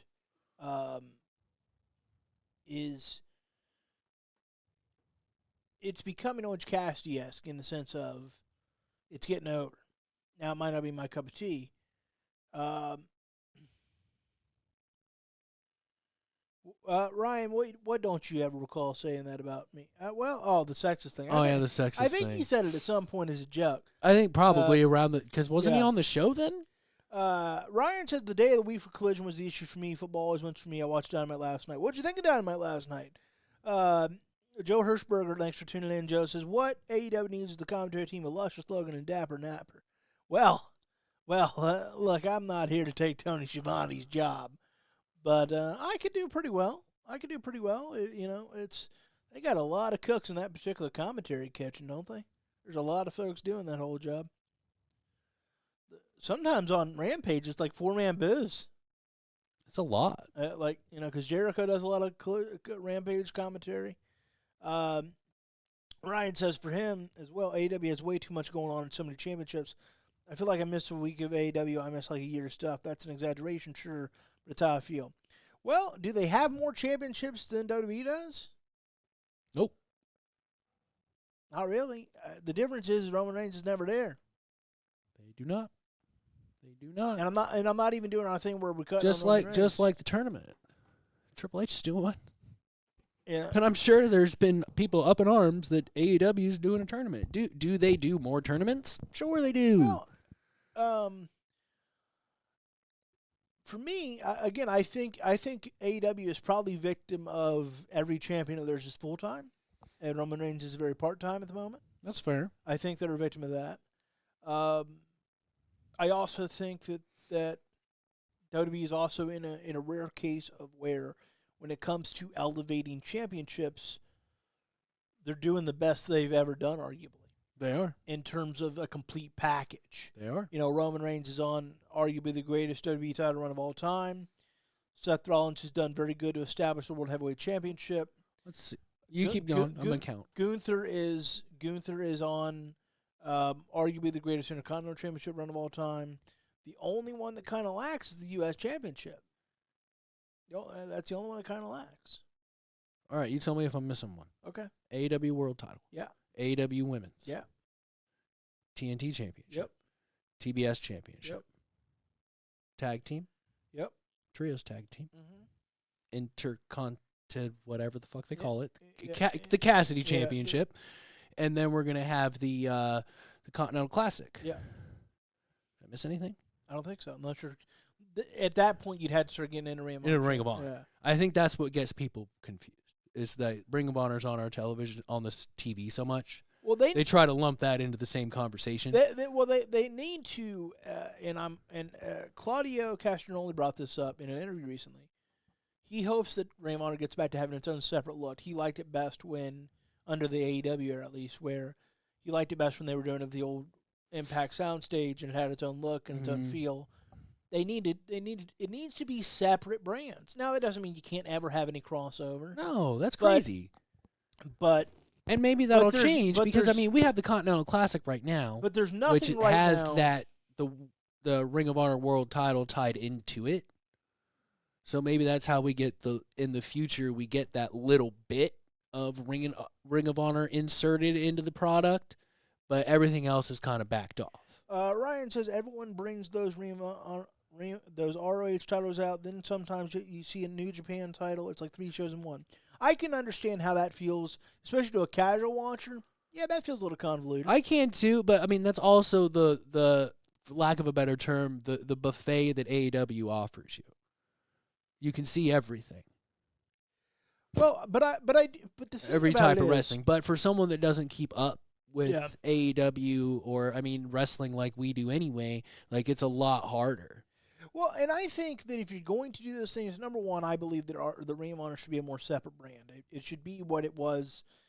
I think the first 6 months of the Con era really the CM Punk cosplay. Sean Lyle said it looks like I'm pulling out the CM Punk cosplay. Look, I guess best in the world, if baby. You want to call my midlife crisis of long hair CM Punk cosplay, I'll take it. Best in the world. He's not here to make friends. He's here to make money. So was that not the case in the other company? I actually, and we can talk about that if you want. I actually, given the reports that we've seen about Punk, if those reports are accurate, I went, well, I'll be dipped in shit. McCarthy was right. Yeah, and on this show, I am never, Marissa. Hey, how are you? I have never shied away from saying when I'm wrong. Have I not? No, you're pretty clear, pretty even keelter about that. Now I'm just rarely wrong. Sometimes you just got to give a while for it to come true. But if those reports are accurate about Punk and the WWE, McCarthy was right. Now, he may have still signed with good intentions. And that's what I said, too. I was like, I am sure that there were nothing but good intentions when CM Punk first signed that contract. But anyone that thinks that somewhere in the back of his mind saying this is going to get me back to WWE are naive as shit. And I'm just saying that because if you look at the history of pro wrestling, especially with who is in at the top right now, you got Cody, you got Drew. Like there's an endless line of people that had to leave. And it turns out you were right. Now I didn't believe that because that to me is not in Phil Brooks' character for the most part. I always believed that he liked the idea of taking on the man. And, because he is that kind of counterculture. I think that's what appealed to him the most about AEW. And let's not all forget the way they treated the Owen Hart Classic and Owen Hart's history. Yeah. That was a big reason of CM Punk signing. Like, there was a lot of good, and Brody's thing as well. Like, there was a lot of built up, like, trust between everybody. I'm just saying so you can understand why I didn't buy that at first. Yeah. But after seeing those reports, if those are accurate, Jason McCarthy, you win one. Even if they're not, it's smart. It's what you have to do, and you have to prove. Like if you've already been let go of the machine or walked away from the machine, and it's been a while, you have to prove your worth. Cody Rhodes is the template right now, but Drew McIntyre was the template before. Tyler Fitzgerald, thank you for watching. Ryan says, I haven't kept up with AEW much lately, so it's felt like a lot when I tune in, but with football coming to an end, I'll do my best to get back into it. Come on. Because you know who works at AEW. It's very enjoyable. You know who works at AEW, Ryan? Old 16-time himself. Pardon me, I'm wrong. Did you know that AEW is billing Ric Flair as a 21-time world champion? What? Yeah, his banner, when his graphic when he comes out, right? He's the Nature Boy, right? Yeah. His graphic says 21-time world champion. That's wild. Which is how he officially counts his record. Okay. So Why? Because he's counting the independent titles he's won. Oh. And so Ric Flair by AEW was being billed as a 21-time world champion. Oh. He once told Hogan in a promo building up the Hulkamania tour, he goes, "Fact be known, it's 21 times, but 16 I'll take credit for." Well, he's skipping anything that has Ric Flair in it. Well, that's look, Ryan, you need to go out and get yourself a Ric Flair woo energy. You need to get yourself a Ric Flair woo energy. You mean the mushroom water? I'm just being facetious. We're gonna fight. We're gonna fight. We're gonna fight like Flair in the UFC fight, which means you're gonna whip my ass. Fair. But you're gonna whip my adorable ass. I guess. Am I not adorable? I mean, it's fine. I'm adorable. Sure. Say I'm adorable. You're adorable. Thanks. You feel better now? Not now. After that, it was fine that you hit the comma and then added up the actual little bit of the sentence, asshole. So it's really not. It's really not humorous. I thought it was funny. I'm sensitive. You're fine. It's all right. Well, actually, I think I'm average, but I'll take fine. Okay. See, I got a compliment in there. But Ryan, I don't know why you'd skip. I don't know why you'd skip the GOAT like that. Look, I don't get it. Look. I feel you. Football is widely entertaining. Fine. There's not a lot of things that I choose. 75% of the time, I'll pick wrestling. But that's because I'm spoiled by an Ohio State fan, and they play at noon, and I'm a Dolphins fan. I was gonna say those 8:00 games ain't that essential. Not really. Like, no. I mean, there's some big ones I've But tuned in for. There is this magical thing. It's called DVR. And then there's this other magical thing that's called on demand. There are ways to still watch these, so all I'm hearing is excuses. Look, I get it. I can't always consume all wrestling every single week. Can't. It's too much. Sometimes it's too much. Especially fucking show weeks when we got to go out to Mansfield. Like, come Monday. And we'll be out there here soon. In about a week. Yeah, we'll be out A little over a week, we're out there. I got to figure out how I'm getting there, but I'll pick you up. hey, buddy. It's fun. So you want to help come dress me too? No. Well, yeah, I might need your help. No. Yeah. I told you in the car about my issues. I got the palsy. You're fine. Just put on a jacket. Don't have to get all super dressed up. Well, no, you gotta Find some Christmassy shit. It's the Christmas show anyway. I'd like to find a nice Christmas Find jacket. something comfortable. You know, I'd like to find. I've never asked you guys to overdress. I appreciate that you do. But it's just pro wrestling. It's fine. Look, here's the deal. Here's the deal. Here's the thing. Marissa thought it was funny. I'm not sure which part. But she thought it was funny. Well, we're hysterical. That's what I know. He said he makes times for the shows is most important. Collision hasn't found a way to pull me in. Did you feel differently when CM Punk was on the show? That's not me being an ass, Ryan. I'm truly asking. Because they don't have that. Because that guy. He was what was built. I mean, that's why they built Collision around him. Yeah, I mean, he was the back of his last shirt said I'm a Collision guy. His last Dynamite appearance said I'm a Collision guy. And that's why maybe you go and you keep Tony Storm mostly on Collision. And maybe take Christian over there because if there's if there's one guarantee in wrestling, there aren't any. If you really, really, really, really hate somebody, you'll pay money to see them get their ass kicked. That's kind of the point. And Christian Cage is really good at pissing you off. Not me. I love his work. I laugh a lot. Well, I hate Nick Wayne's mother. I don't at all. She's fantastic. Yeah. Especially because her actions made me right. And I was being facetious when I said it. No. What if she turns? No, let me tell you. I know why you like. I know why you like Nick Wayne's mom. Oh, we were very clear at the top of the show why I like Nick Wayne's mom. And I'm not. I have nothing against. And it's age appropriate and everything. Yeah. he's like fucking 5 years older than Jason. Look, like it's totally fine. Look, I'm not sitting here suggesting. Ryan says he watched when Punk was there. Marissa said all of it made her laugh. We appreciate it, Marissa. Thank you. It's fantastic. I thought that would be his answer because they don't have that. They don't have like this is where you're gonna see this guy. Yeah, because they've basically done that with Dynamite and MJF. And I think that, well, for example, I thought we were heading on a good path with Jake's new stable on Collision. I thought that should be. Yeah, what happened to that? Yeah, well, see. Damn it, Tony. What are we doing? It fades quickly. We better get another Texas date so we can get Lance Archer back out there. Yeah, they need a centralized piece, and I think they need a world champion on Collision. I think they need a world title, something you go, this is the Collision belt. I'm sorry, you just do. There is a massive Grand Canyon size hole without the champion on the show. Yeah, it really is. My personal belief is there's so much of the roster that has a hard time getting consistent airtime. What you do is if you don't want to do a genuine brand split, and they've kind of gone away from that since Punk, was saying, hey, you can't be here, you can't be here, you can't be here. He was like Oprah, except giving away cars, he was giving away bands. Get the hell out.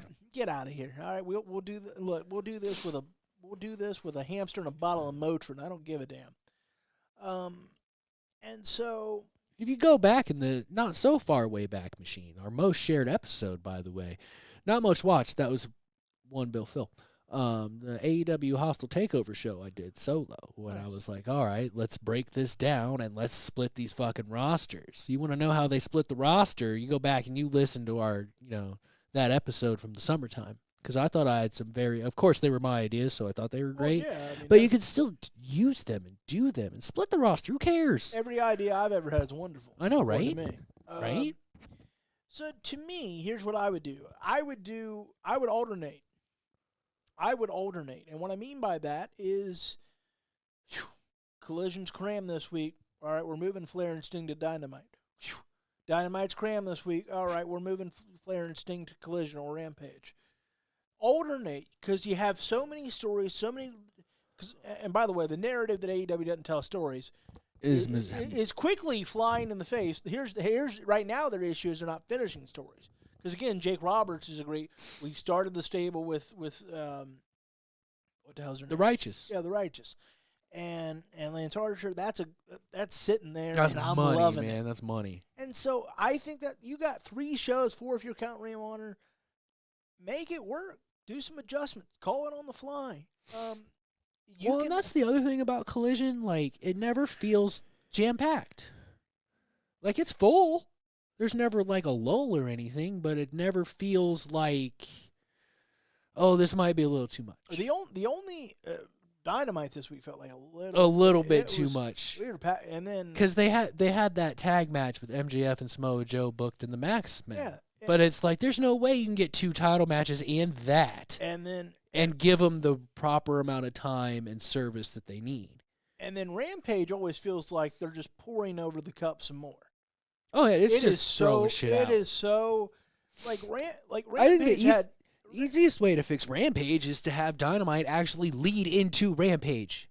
Do something at, like, the beginning of the Dynamite should hook you for the main event, right? So maybe the middle of Dynamite should hook you fucking Rampage on Friday. Now, I know with spoilers and everything else and Rampage being pre-taped, that's not ideal because you can go and look. I make it a point not to read those. Yeah, I try because I don't want it to ruin Rampage for me. Like, I'll watch it anyway, but it's at the same time, sometimes I'm like, I'm not looking at Rampage results, not doing it. Because, I mean, it is the quickest pro wrestling show on the market today. But to put it in perspective, on Friday, I believe the number was either 23 or 26. I can't recall. But it was either 23 talents or 26 different talents that appeared on Rampage. That's 1 hour. Dear Lord. Because there was like 3 trios matches. Oh, yeah, they do those a lot. And then the Flair and Sting promo. So, like, and I know time slot's an issue. Plus, one thing that kind of hangs over everything right now is just like WWE, they're negotiating new TV rights deals. Mm-hmm. If I'm Tony, I'm going. I would live with Saturday Collision. I would keep trying that. I would, especially because football season's about to end. If I'm Tony, I'm going. Look, get Rampage, which is supposed to be a primetime show. Get Rampage off of Friday nights, and I go Thursdays. Yeah. And I put Ring of Honor on Fridays, and you can keep it on Watch Honor if you want to, but I think you go Rampage on Thursdays. That wouldn't be too bad either. Because Friday at 10 is just death nail. Yeah. But I'd go Thursday at 8:30, and I'd go head to head with Impact Wrestling. Sorry. It is what it is. I gotta do what I gotta do, because I mean, you're not getting the casuals at 10 o'clock. No, you don't get the day ones at 10 o'clock sometimes. There's some people you couldn't get on a cheerleader at 10 o'clock. I don't know about that. I don't fall in that category, but okay. I said some people. There's a lot of boomers that watch wrestling. That's fair. There's also a lot of boomers I don't think would fall into that category either. So, Ryan, when you watch AEW, do you watch just Dynamite? Do you watch Collision? Do you watch Rampage? I mean, do you watch it all, or is it just do you focus on Dynamite?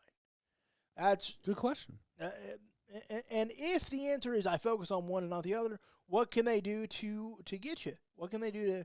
Because if the idea is to have WWE's goal was to have you watch every show, AEW's ought to be the same thing. Mm-hmm.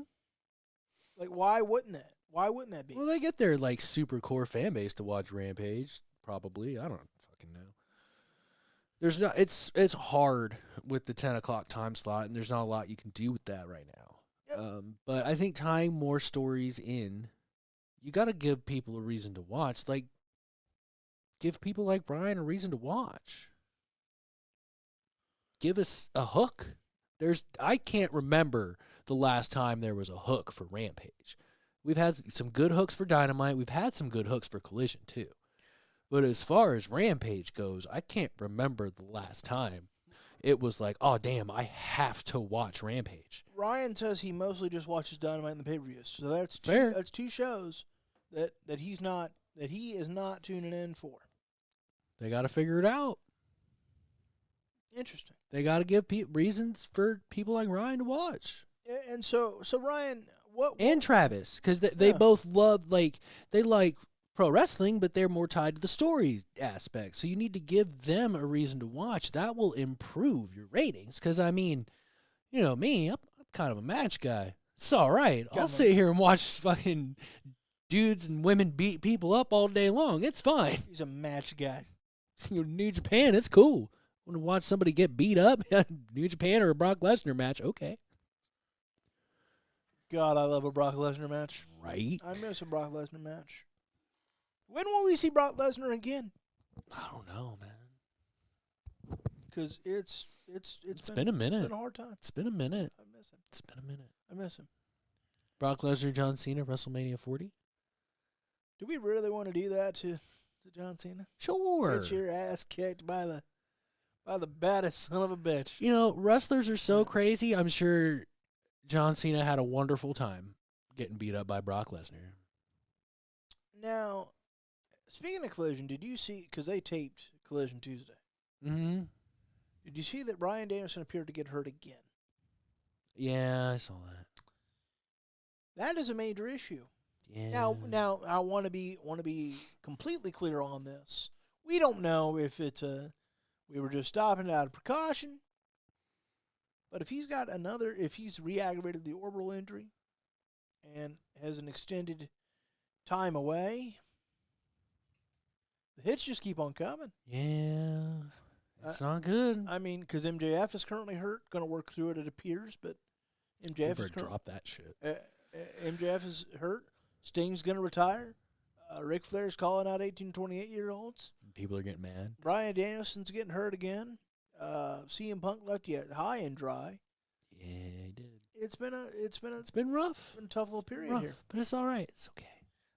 But It's okay. But is it time? And I know what I spent 20 minutes talking about this. But is it time for Bryan Danielson to reevaluate what he can do at this stage? No. He's fine. Just tough luck. Just what it is. Just a bad string. It's just his style, and there's injuries are starting to pile up. And what do you make of what do you make of the Jeff Hardy comments? Did you see those? Yeah. Both the Hardys are displeased with their booking. Well, so let's look at this from a business perspective. Sure. The last storyline we tried with you guys did not work at all. Fell flat on its face. We haven't figured anything else out. What do you have? That's going to be the business side of the question. They would delete. What do you have? Delete. Uh-huh. And what else do you have? Because that didn't work either here. What else do you have? And I don't know if they've had these conversations, but I'm trying to look at it from both sides. But there's a lot of baggage with Jeff. Sure. It's hard. He's been back for a while. It's hard to put faith in Jeff Hardy. He was in a major storyline when he screwed up.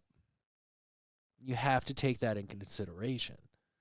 Maybe not a major storyline, but there were some gears moving for that story. And him getting in trouble kind of put the kibosh on everything. The kibosh. So, I mean, you got to look at that. I don't have an issue with wrestlers speaking out because I try to give wrestlers the benefit of the doubt that they did the professional thing and talked about it to their boss multiple times. Now, when I get a report that they haven't, I'll quickly turn on them. But I'm always going to be on the side of the talent until I am proven otherwise to not be on their side. Look, and this goes back to the Chris Van Vliet episode. Chris Jericho did everything that Vince ever asked, unless he had something else Because Vince would go, you don't like it? What do you got? Nothing. Oh, well, what are they doing my thing? You think it's not like that with Tony Khan? He might be super friendly. I don't. But I've heard Chris Jericho say it multiple times. If you don't come to Tony with ideas, you're not going to get on TV. You're not. Well, I would like to believe that the Hardys have ideas. Again, I'm not privy to the backstage as you're not. But I can't say the Hardys aren't creative, and I can't say they don't try. They throw shit at the wall. Here's the other problem. I mean, Hardy's got a whole other character in Willow. With the Hardys. I feel like the best way to use them, they can't right now. And what is that? Well, fans are dying to see them and Edge and Christian right now. Well, even at a nostalgia point. The fans would go insane if Bubba and Devon walked through those curtains. Insane. But Bully said he would.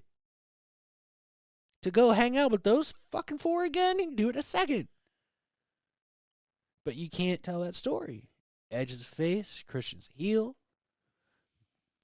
At this point, Bully, didn't they just sign legend contracts with WWE? So that almost takes the Dudleys out of the equation. Yeah, but there's some sort of provisional in at least Bully Ray's deal that he can keep working with. He can keep do other stuff. So, I don't know what to do with, and that's the other problem.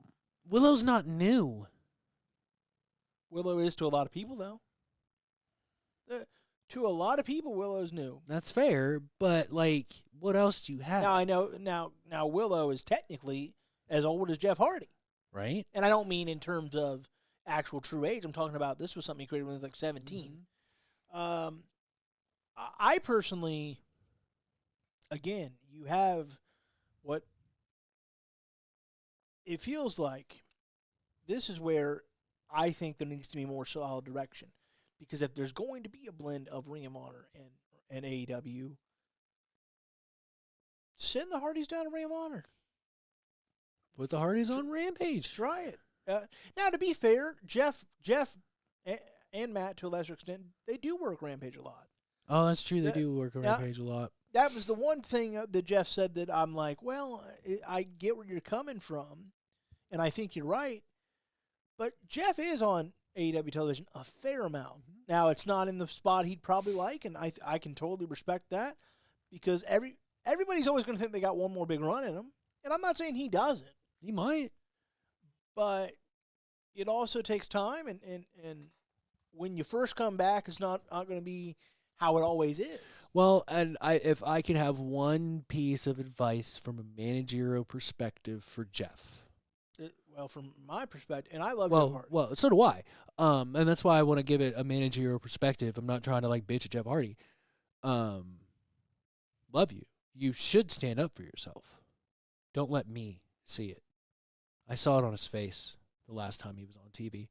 I saw it on his face. You could tell in his body language.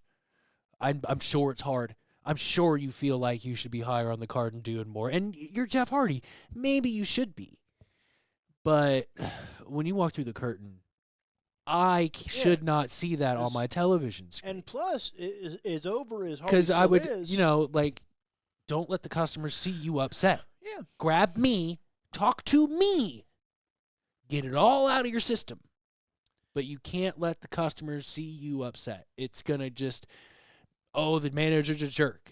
Oh, what? It just brings all kinds of fucking questions that you don't want to pile on to a person that's having issues. So yes, it's 2023. We shouldn't be hiding our feelings and we should be talking about them. But like I said, pull me aside and talk to me. Don't let the people sitting at home see that you're frustrated on TV.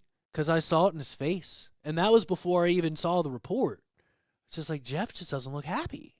That was not a Jeff Hardy entrance. It just wasn't. The arms moved slower. He didn't have the normal jovial Jeff Hardy look the last time I saw him on television. Couple of comments get you from Ryan. He said I'd probably watch Rampage Thursday at 8. And he said, and to be fair, I only knew WWE and WCW growing up, so I never watched the indie wrestling. So I have to create that connection with these guys I don't know. He said MJF is the ticket seller for him. Yeah, that's fair. When it comes to Jeff Hardy, I agree with him. I want him in a prominent position because I'm a Jeff Hardy fan. But I also go, Jeff, you are so lucky to have a job. Uh-huh. You are so lucky to be on television because there's a lot of guys, there's a lot of guys like Lance Archer that aren't on television nearly as consistently that probably deserve it more than you at this stage. He hasn't made all these mistakes. Yeah, and people make mistakes. I'm not trying to rag on Jeff. But there's also consequences for those actions. Mm-hmm. And so I think, and maybe I'm wrong, I don't know, I'm not privy to those conversations, but this might be one of those things where, like, you need to go through the ringer until you prove I can trust you. Until you prove you're not. You need to prove that you're not a liability to me. Yeah, there's always a possibility that any addict slips. But the longer you go, the less likely it seems to become. So I think it might be a case of Tony's going, hey, come on out and do the favors, and you're still on, and plus you're still on TV, and that's again a lot of guys in AEW and WWE for that matter. And look, let's also look at it this way: this could all be bullshit. We don't know who's in the Devil's group. We don't. We have our guesses. We can be pretty sure, but we don't know. They could be in it. Could be why those two and Britt Baker are making waves on the social medias. Because if there's one person that has Tony's ear, it's Britt Baker. I would think so. So it's either she's complained multiple times to him and he's done nothing, or it's storyline. Or we're working. No, we are working. Working, brother. And I think that's the most intriguing thing about this storyline. To me, I don't know. People have to remember the honeymoon period. Like, you're not always going to, not everything's going to be great. Not everything's going to go. Frankly, this is a good life lesson. Everything's fleeting. It's fickle. It is. You know the old song lyric. Riding high in April, shot down in May. That's the way it is. That is the way it is. Yeah, and I mean, the only way to build a connection with these wrestlers is to watch them. Because, newsflash, I didn't watch the indies either. But frankly, I think people like Ryan would be surprised at just how many names they're familiar with. If you watch, yeah, I mean, there's a lot of former WWE guys. It's a lot, and people can say, well, they're just you can't go work somewhere else. Nobody. I have a hard I can understand that statement as a one-off hyperbole joke, but we don't sit there and say, boy, that's a bunch of ex-Patriots on that team. Right. That's a bunch of ex-Reds on that team. Uh-huh. That's they got a right to go work it's somewhere sports, else. It's fine. Yeah, they got a right to go work somewhere else, because if you break it down to the simplest terms, people change jobs all the time. All the time. People go to different companies. People go to different companies and do the same thing all the time. All the time. They just took a better offer that worked for them. Uh-huh. Because what's it come down to? Cash and creative. Cash and creative. Money. Best things in life are free. You can give them to the birds and bees. I want money. And so I don't know, man. When I get a free sandwich at one of my stops, it is kind of fantastic. I do love a good sandwich. That makes the day. That free sandwich makes my day. I love a good sandwich. I have far too many good sandwiches. I mean, you can tell. Yeah, maybe 1 or 3. It's like an alcoholic. If I have one, I'll have 13. If I have one, I'll have 13. It's me at weddings. I probably could. What sandwich could I have 13 of? Junior bacon cheeseburgers. I could easily knock. You know the Wendy's junior bacon cheeseburger? I could easily, one sitting, 10 minutes, I can knock out 13 junior bacon cheeseburgers. Especially on show day, I'll knock them bitches out. Oh, absolutely. Fuck. Absolutely. I think I could wipe out 13 Or the little chicken sandwiches too. I could probably do Chicken sandwich, easy. I could do Easy. I could probably do 13 of both them some bitches. I mean, that's fair. I'd be like Forrest Gump with Dr. Peppers. I don't know why we're talking about what sandwiches we could crush. But, I don't know. But nonetheless, Who knows? time slot's an issue, but you can't. Network television is network television. You need to give people a reason to tune in. Because the same thing I say about Raw. If they change Raw, then you throw in the white flag because their show ain't got nothing to do with football. Mm-hmm. Well, and I mean, like, because you can throw your star out there for like 10 minutes and then hook them with the wrestling. It's what you really have to do. You have to make Rampage, like, I don't want to say watchable because it's a very watchable program, but you need to, for lack of a better term, semi-appointment television. Even if it is DVR the next day. Well, it's got to be something to make you watch. You got to give them something they want to watch. And whether that's flipping stuff around a little bit, getting a few more champions on there, getting a hook right there at 9 leading into it, because that also keeps if you can get a hook on Dynamite to lead you to Rampage, that keeps your audience right there in the arena engaged. Because now they're hooked for that Rampage show. Now it's not like, oh, fuck. I mean, AEW crowds have a stupid amount of energy. It's ridiculous. But, like, that'll bring them back up because they're super excited for what's about to go down right now. And that'll keep, and like I said, yeah, with spoilers and results online, it's harder to do that. But you can still do it because if I read about a good fucking match, that makes you want that's to see not that enough match. for me. I need to go watch it. That makes Damn, I'm watching that one. Yeah. That makes me want to see the match. If I'm like, yeah, I heard that was a banger.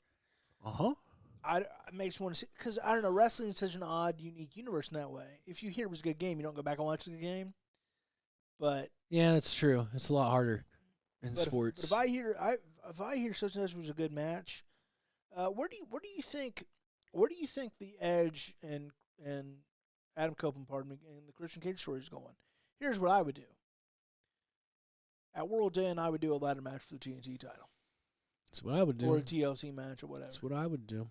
And I would have Adam Copeland go. Yeah, Adam Copeland goes over. I mean, that's the end game. Now, is that the right call to have your title go from Christian Cage to Adam Copeland? I think it is. And I mean in the sense of neither one of them are spring chickens.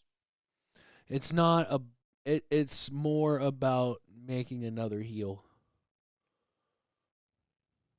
Or vice versa, if Edge has it long enough to turn heel, make another face. I can't wait till he turns heel. Me neither. I mean, that's what this is for. Eventually you're going to be building up people. Like Luchasaurus is already on a different level, and he's only wrestled Edge handful of times. I'm calling him Luchasaurus. I love Christian Cage, but if he can mess it up, I can call him whatever I want. They shouldn't have changed his name. They shouldn't have. Like, I know they did it to piss us off because it's the dumbest fucking name ever. Well, well, they did a good job pissing us off, but not in that good way. That's X-Pac go away heat. Just for the name, it's fine. But like, even Luchasaurus has already been elevated. Nick Wayne, I mean, jury's still out on that one. He's barely had a cup of coffee on TV. I've got my verdict. I mean, he'll be all right eventually. Yeah, well, I've seen way rougher starts. He'll be all right when we get his mom off the damn television. You stop that now, sir. That was fantastically done, kind of. No. That woman wouldn't know fantastically done in wrestling terms, but better in the ass. I mean, she's fine. So what does WWE need to do better in 2024? WWE needs to do better in 2024. They need to be willing to let new guys have the ball. Yeah, I agree. They also need to check their copyrights before they make T-shirts.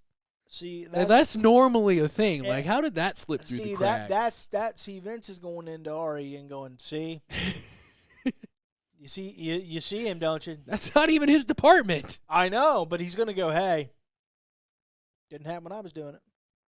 I'm sure it did. Well, we didn't hear about it. No, we didn't. So either way, better job. Because Vince paid that man. Whenever it happened, You do I'm what sure. you do He what fucking needs to bought be. that You shit. do know what needs to be done. He said, "Well, how So- much does that cost you?" So what does WWE need to do better in 2024? I think they need to, especially because you're the WWE conglomerate, the machine. You have some weeks, especially in the summer months, and I'm not putting down because I watch it during the summer months. But I think you need to run a few more practice plays. There needs to be a section of your calendar where, like, let's just try this. We've got Gunther on this incredible reign, but at some point it needs to end. Eventually. We've got Roman on this incredible run, but at some point, for the love of God Almighty and man himself, it needs to end. We've got Bianca constantly in the main event scene. Frankly, the Judgment Day is getting a little. It'll be fine. I'm getting a line. It's getting a little long. I'm a product of my generation, which means my attention span is 2 seconds. It's fine. But how often do we look at both products in terms of the major companies and go, it's fine? I don't want All the fine. time. I want great. It's fine. There's some great in there. It's in there. Some good stuff. The best thing right now that WWE is doing at this particular juncture, it was LA Knight, but he's kind of cooled. Yeah, fair. I like where this Drew McIntyre thing's going. I like where Drew's going.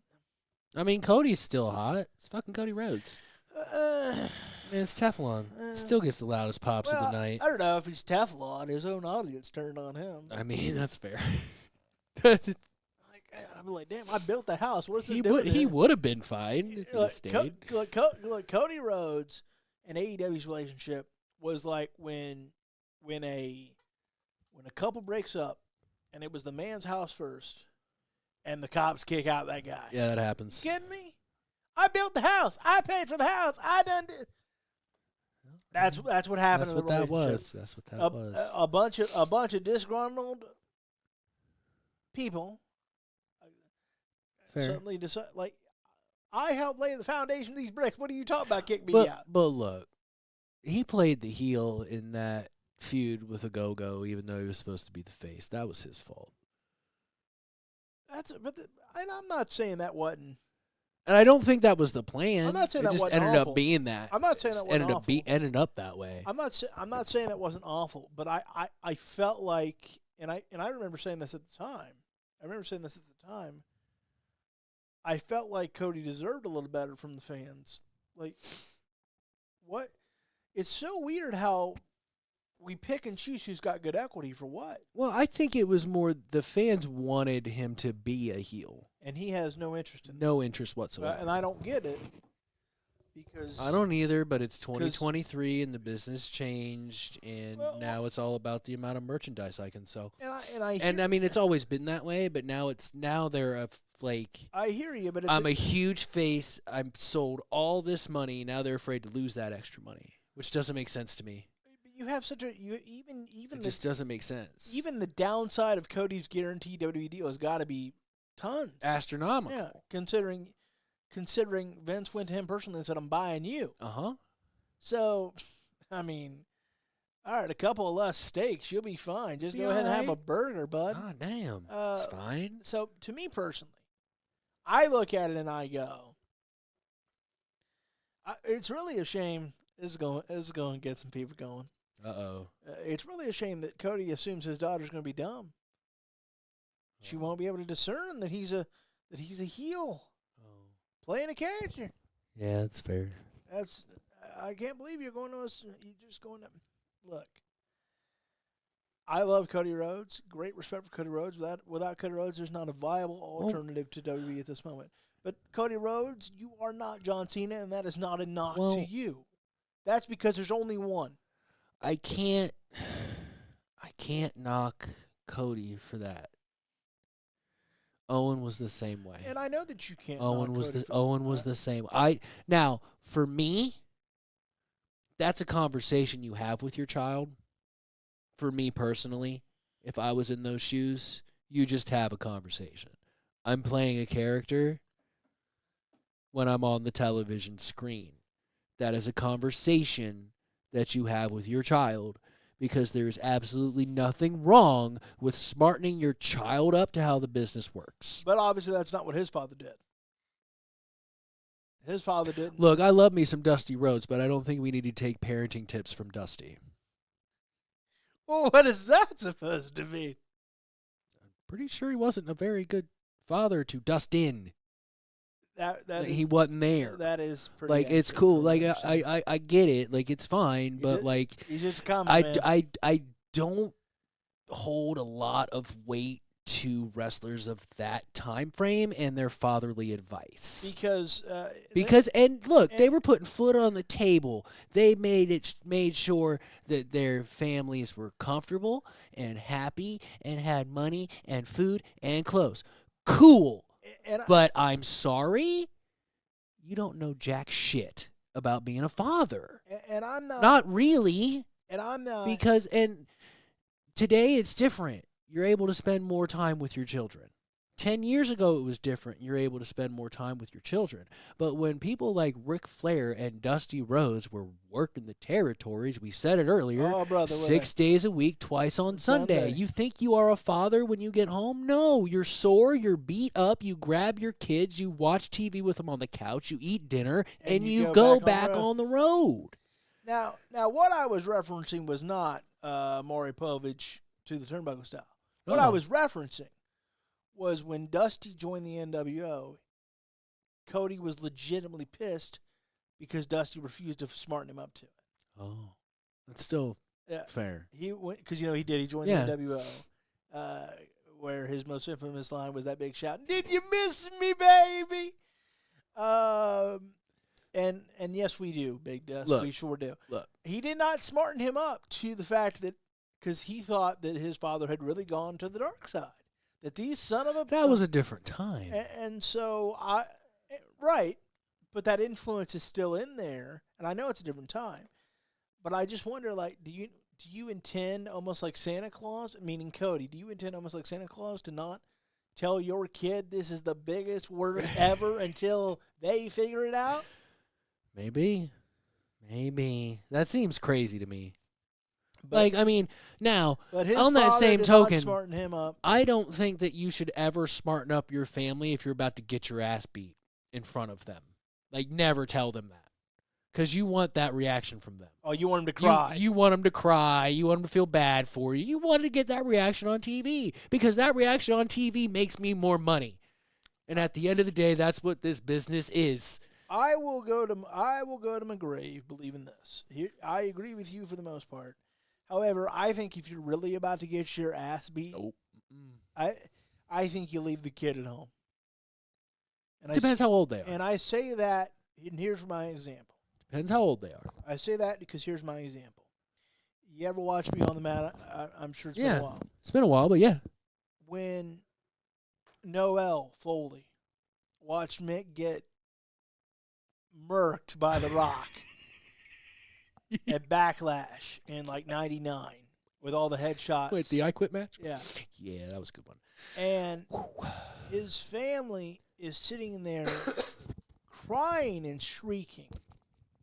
His wife's even crying because he's taking so many. Because even then in 99, she realized that's a lot of unprotected, violent-ass chair shots. Violent, man. Brock was laying them in. And so, oh, my God. And so my point is when you're about to get a beatdown of that magnitude, which is extremely rare, Mick, and he knew this after the match and looking back from it, because one of the big arcs of Beyond the Mat in Mick's portion of it is how badly he felt once he got well from the concussion and went back and watched the match from the Beyond the Mat perspective.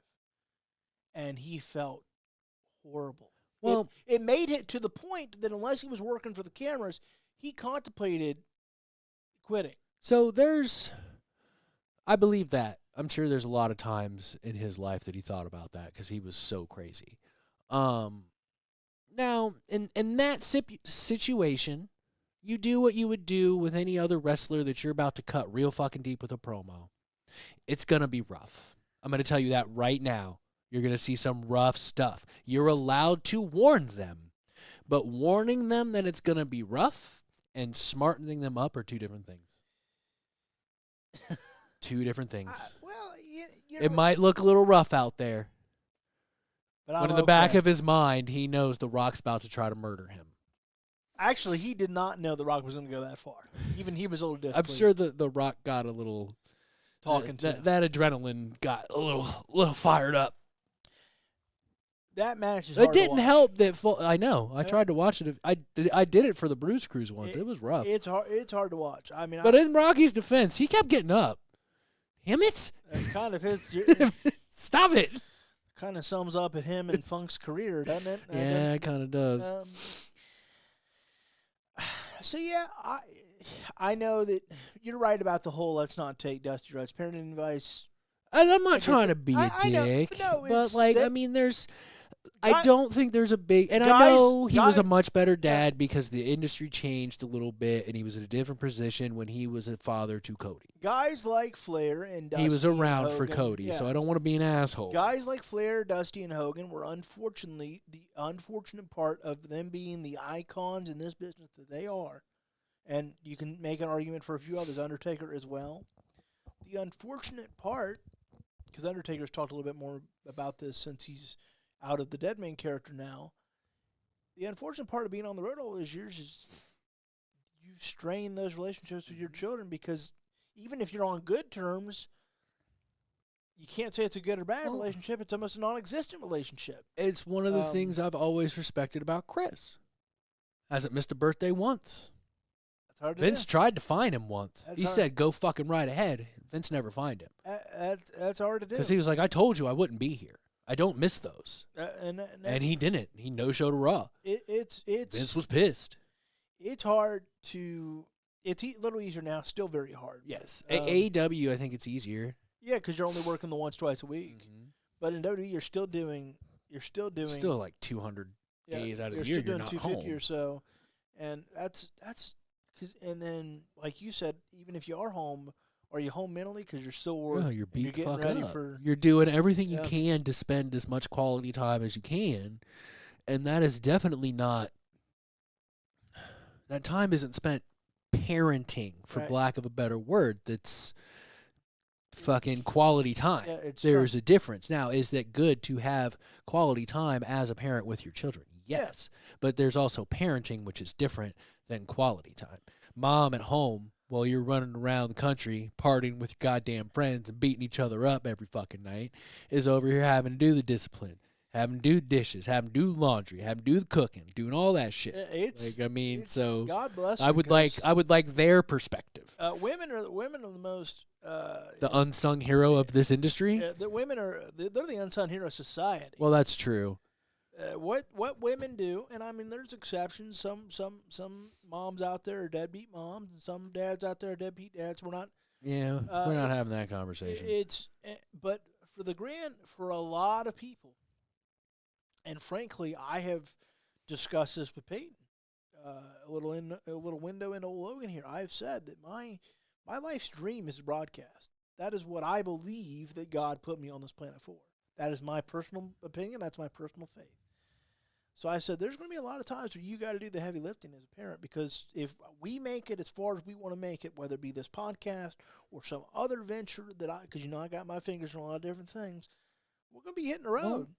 And so, and oftentimes for broadcasters, I mean, Kirk Herbstreit's a great example. He does College Game Day. He's doing Amazon Prime. He does all these. He's everywhere. Where in the hell does he have time to go home and be with the wife and kids? Probably never. Probably not. Yeah, probably every day or 2 a week. And that's probably why we're not big yet, and I'm not working for a news station or what have you, because I have to look at it like this.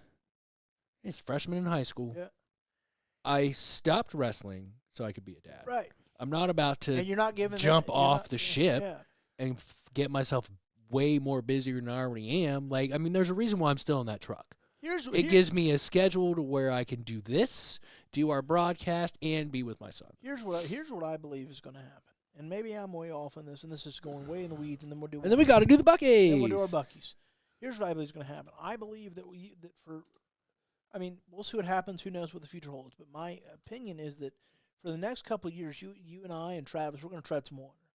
But then when you're kind of done being the everyday dad, something tells me we're about to really roll. Probably. Yeah, something tells me we're about to really roll. So that keeps me from diving into a lot of stuff. A lot of different things. Because I know whether it's this, whether it's, producing for a news show or being on a radio show or producing sports broadcasts, that's going to be my life. I'm fully aware that that's how media works. And I've told Peyton that before. I said, I think. Look, I'm not trying to disparage my father. Sure. He did what he had to fucking do. Everybody, yeah.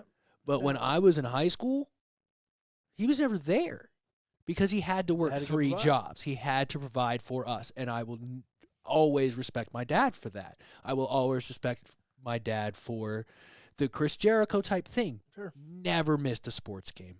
That's wonderful. He drove to fucking Mount Vernon in the Torco truck when Terminex was Torco to watch me play fucking soccer. He was dedicated as shit. He just couldn't be around. Very, very much like how a lot of wrestlers are. But there's some advice that I'm not going to listen to you about. No, there's no studying Flair like I have. Just like I wouldn't expect Chris to ever take my wrestling advice. Right. No, studying Flair like I have, the one thing I've learned about Flair is while you can make an argument that maybe he didn't love his wives enough, he loves his kids. He loves his kids. He loves his kids. And his biggest regret in life is the times that he purposely chose another woman or another town over them. Mm-hmm. That's his biggest. That's why I don't regret going down the wrestling path. I wouldn't have had, because Tammy's always been involved. But when Jason was first born, she had the day job with the good money. And I had the night pizza job. Yeah.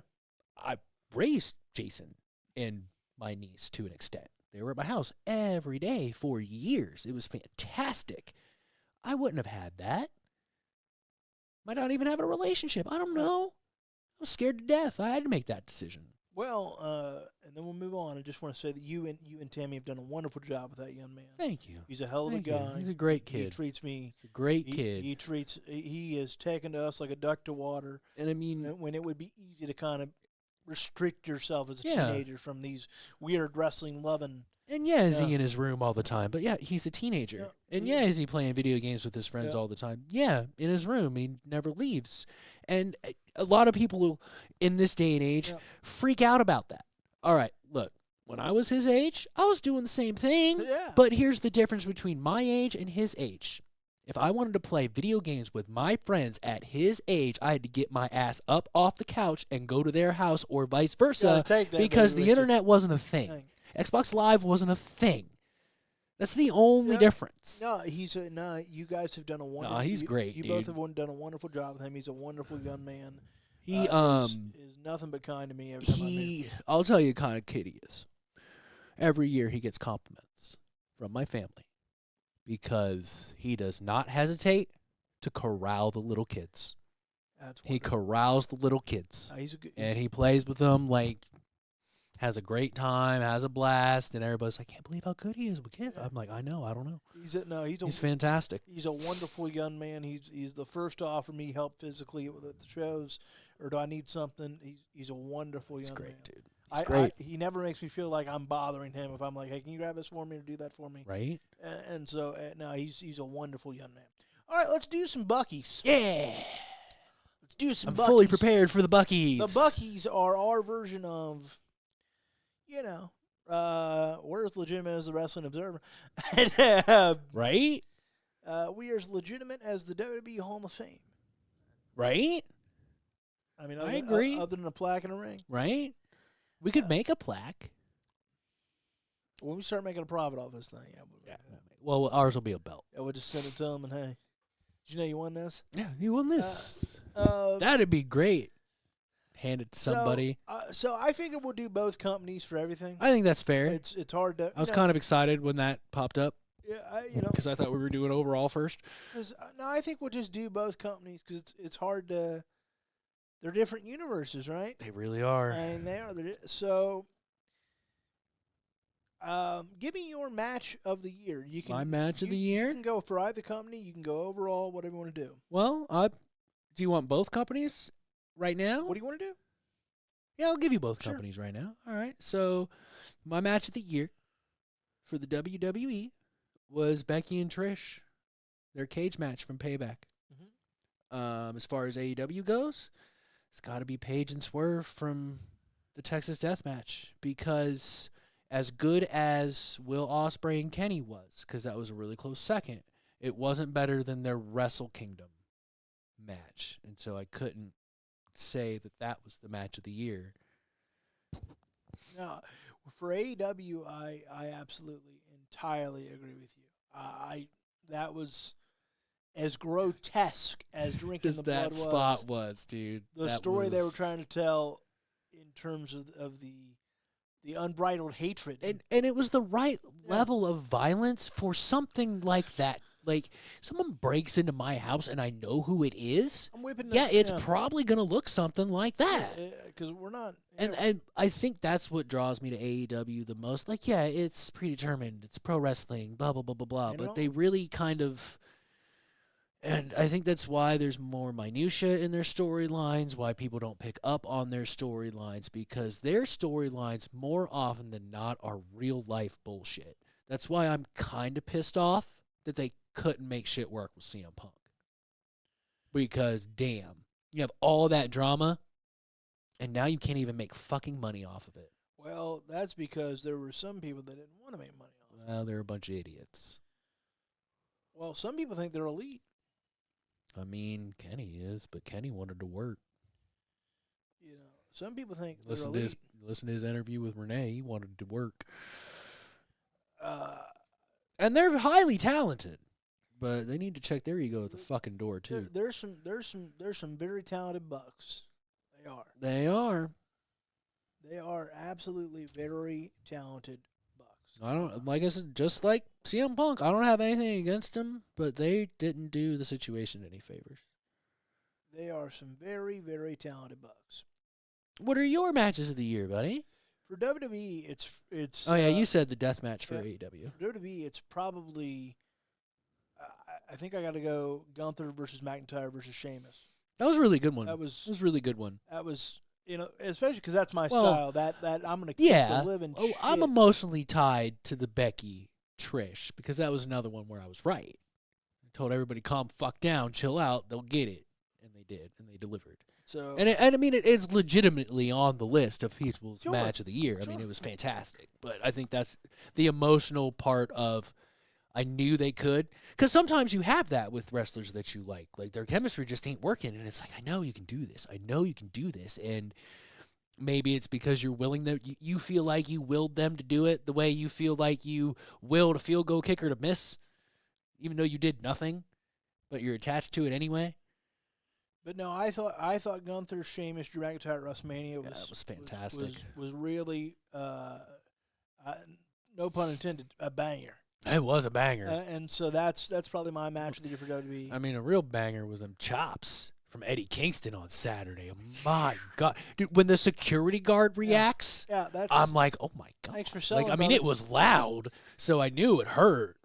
But, like, when the security guard, like, turned away, I was like, oh, shit. The one in the corner, the big security guard that you always see, Yeah. that guy, but he's never involved in Yeah, storylines. but, Like, yeah. that's actually his job. the one that's actually like try it, Like, will murder your ass. try it. And When he will- goes, oh. I'm Yeah. like, oh, man. And then what's your feud of the year for WWE? WWE? Yeah. Honestly, Sammy and Roman. It had all the, and I know a lot of that happened last year, kind of like Well, January, it bleeds, February, yeah, it yeah. bleeds in, but like from where Sammy was to where he is now, how much emotion was involved. I got to give it to that one, because Jay is elevated, but I feel like Sammy was elevated the most from his time spent in the Bloodline and feuding with Roman Reigns. I think that I will go because based on story, it was a good story. I don't like the result. I've made that very clear. I think I'll go Roman Cody. Roman Cody. That was a good one. It was a wonderful story. It made all the sense in the world. It was either going to be that or Jay SummerSlam. Yeah. Just good. I mean, it's hard not to be invested in those two stories. Number one, because Cody's back to finish, quote unquote, story, and then of course Roman and Jay really being family, the bloodline deal, and hopefully the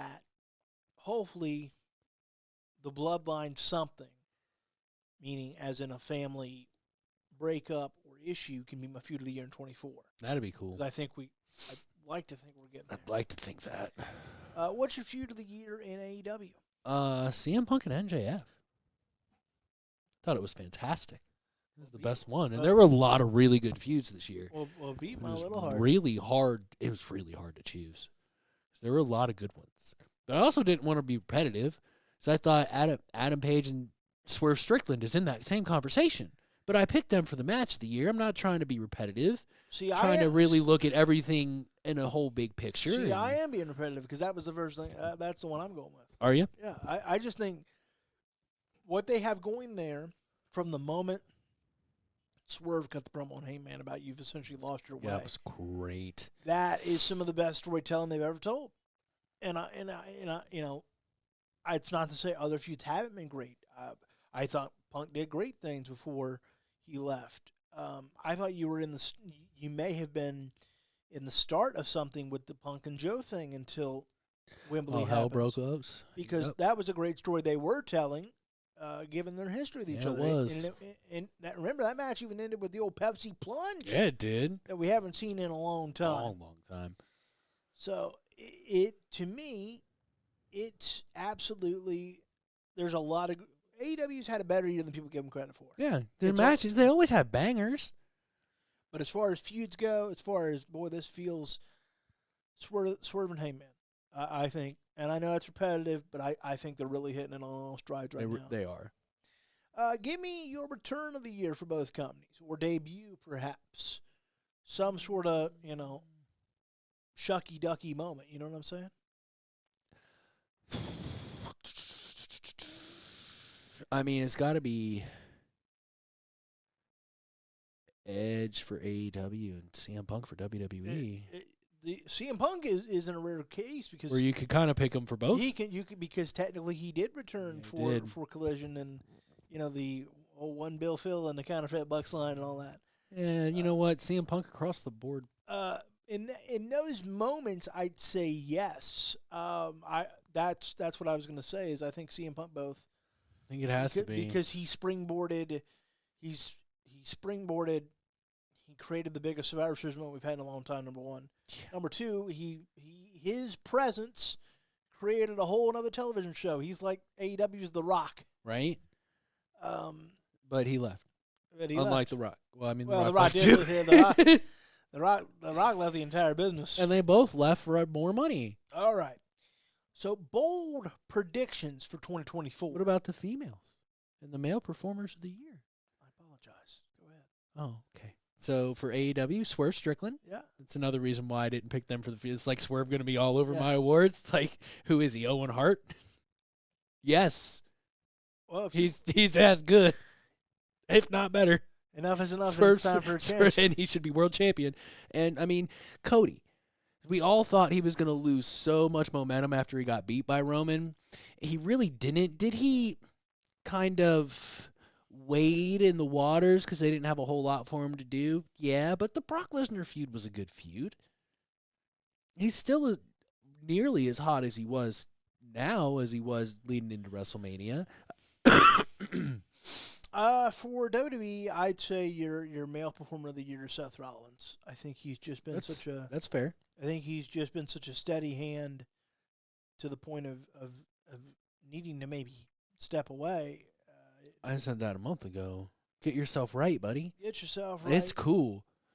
I would like to see you on my TV in 8 years. Yeah, hopefully. Like, it's cool. Like, I don't mind that you're on my TV now, but maybe you should take a break so I can see you on my TV in 8 years as well. It's okay. Promise we won't forget you. Oh, we never could. Promise. He's the architect, right? He's the Kingslayer. He's the Beast Slayer. He almost has as many nicknames as Jericho. Yeah, that's weird. I didn't call him Chris that time. It's weird. Hey, weird things happen. I guess so. Weird things happen. And so for females, That's a closer race in WWE. It's a closer race in WWE because there's good arguments to be made for a lot of women. Mm-hmm. There's good arguments to be made, but in terms of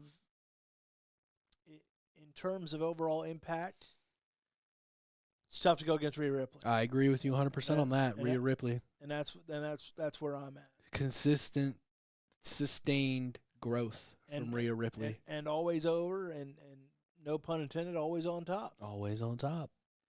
Licking things. I don't know. I saw a post where she signed something and licked something. Yeah. And then for your AEW Woman of the Year, I got to go Toni Storm. Me too.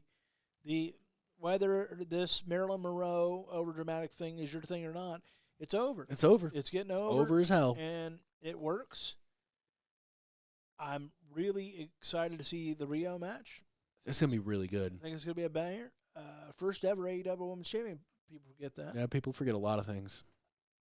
It's going to be very interesting. It's because she'll be gone for another 6 months after the fucking match. Well, let's hope not. Let's stay I hope not. Let's stay But positive. history tells me that she will be gone for 6 months again. All right. Maybe 3. All right. So we agreed on both of those. Okay. So we're at the bold predictions now? Let's do it. All right. You want AEW first? Yeah.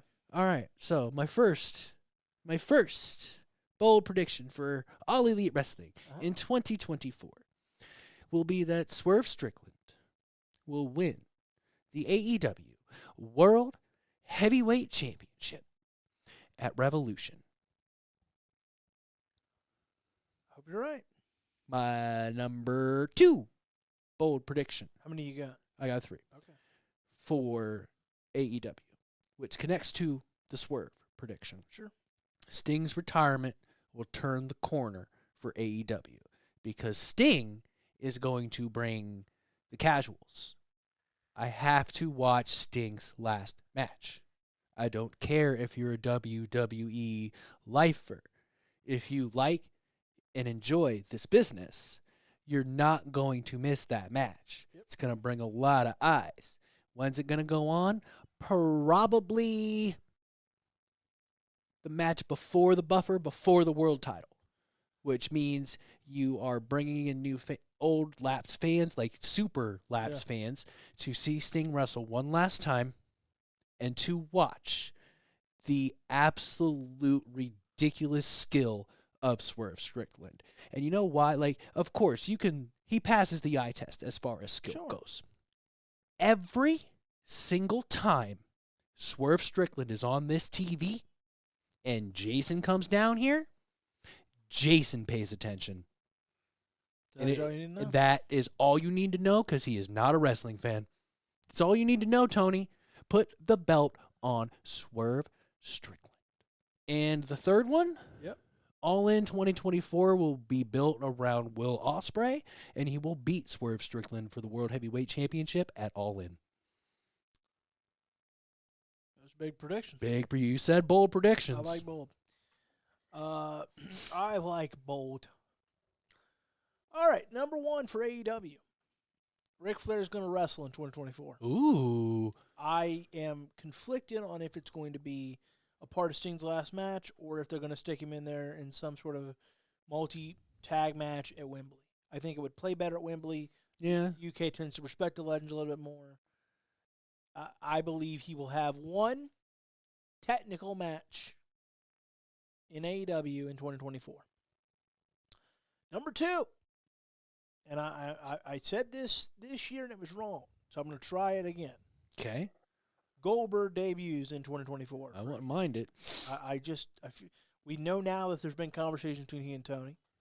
Usually we're just feeling it out, and I think that marinates, and at some point, especially when you're about to lose Sting as at least an active competitor, for branding and licensing purposes, it might do you some good to bring in another WCW icon. And number 3, I got one for you. In 2024, there's going to be, this is hot right here, there's going to be at least one AEW Dynamite that beats Raw in the demo. And that hasn't happened in a long time. It's been a minute. Hasn't happened in a long time. It's going to happen. Could happen. It's going to happen. It'll be the right Dynamite build, after Revolution because Swerve Strickland's your world heavyweight champion. The right build, it'll happen, and people are going to freak the fuck out. That'd be great. I want to see the IWC explode. Your bold predictions for WWE. All right. In 2020. I have three of those as well. Go ahead. The first one, CM Punk will have had no backstage issues in 2024. Let's hope. Come on, Lord. But, I mean, history says that that's a bold prediction. Yeah. So, Randy Orton does the unthinkable and beats Roman Reigns for the WWE Undisputed Universal Championship at Royal Rumble, leading to a match with a much better story of Randy Orton versus Cody Rhodes for the WWE Universal World Heavyweight Championship at WrestleMania 40, leading to the final culmination of Cody Rhodes finishing the story because we all forget it's not about beating Roman Reigns. It's about getting the championship that Dusty never had. Doesn't matter who Cody beats for the championship. The story's about the championship. Give me that. Randy and Cody is a better story than Randy and Roman. Give me that. You pride yourselves as the company of stories? Give me that story. Because then you can have Roman Reigns and The Rock. Because that doesn't need a title. I hope you're right. I do too. That would be fantastic. Because it's a better story. Yeah, I agree with you. It's a better story. It puts Randy one step closer to breaking the record. Well, I mean, the WWE record, I guess. Yeah, because like I said, all of a sudden all of a sudden he's got 21. On the graphic, it's 21 again. All right, you want 3 bold predictions for WWE on my part? Yeah. Number 1.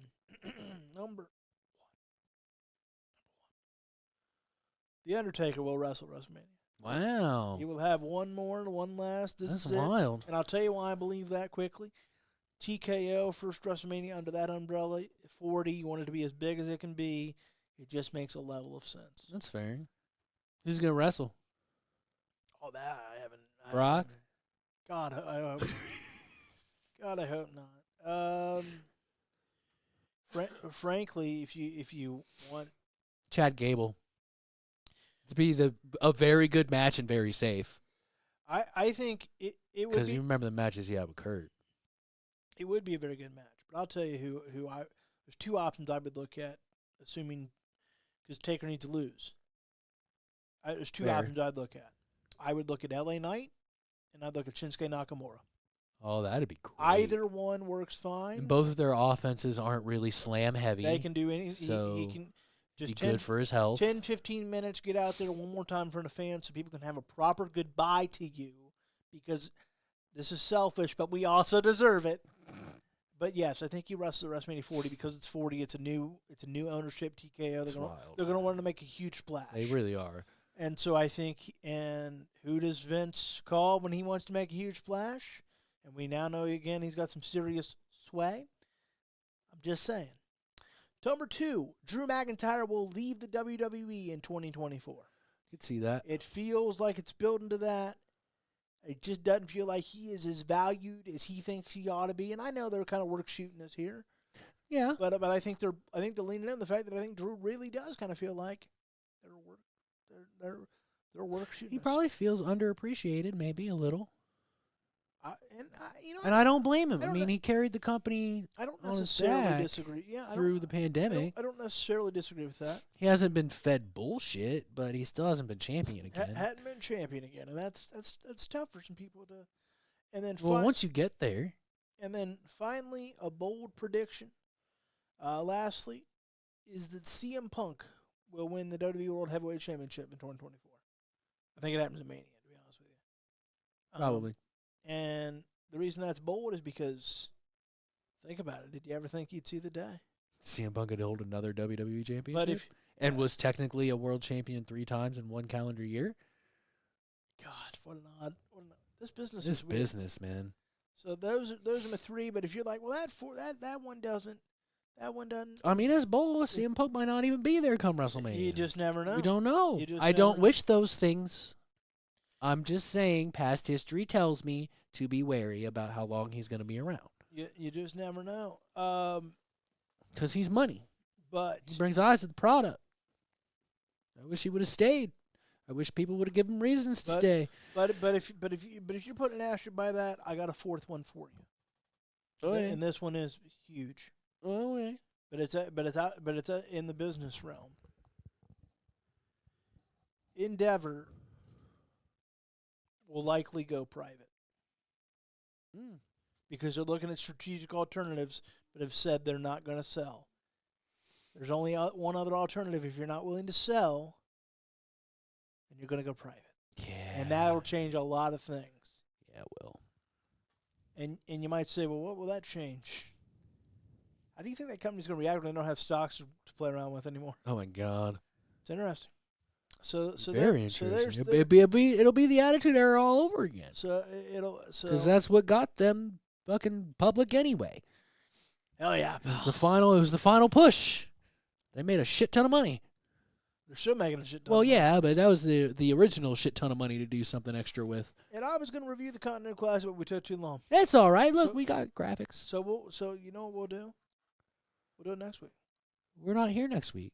Well, we'll do it in a month. See, we got the scores right there. All right. Classic will be over. There's the Gold League for our viewers at home. There's the Blue League for our viewers at home.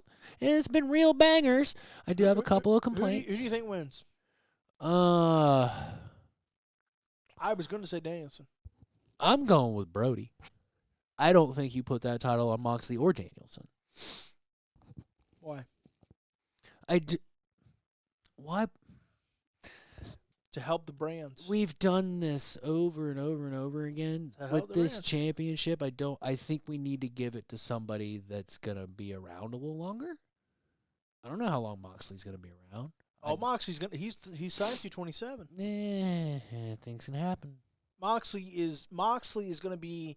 Plus, I like Moxley more in chase mode than I do as champion. Moxley is an AEW lifer. Yeah, he ain't never going anywhere. But anyway, I still stand by it. He's a better chaser. Very much like Stone Cold Steve Austin in that respect. Austin's a way better chaser than a title holder. Right. Always has been. But I think like a Brody King would really, not only would it elevate Brody King, it would elevate the House of Black by proxy. It gets him more notoriety, and it tempers the eventual bitching of Edge winning the TNT Championship. All right.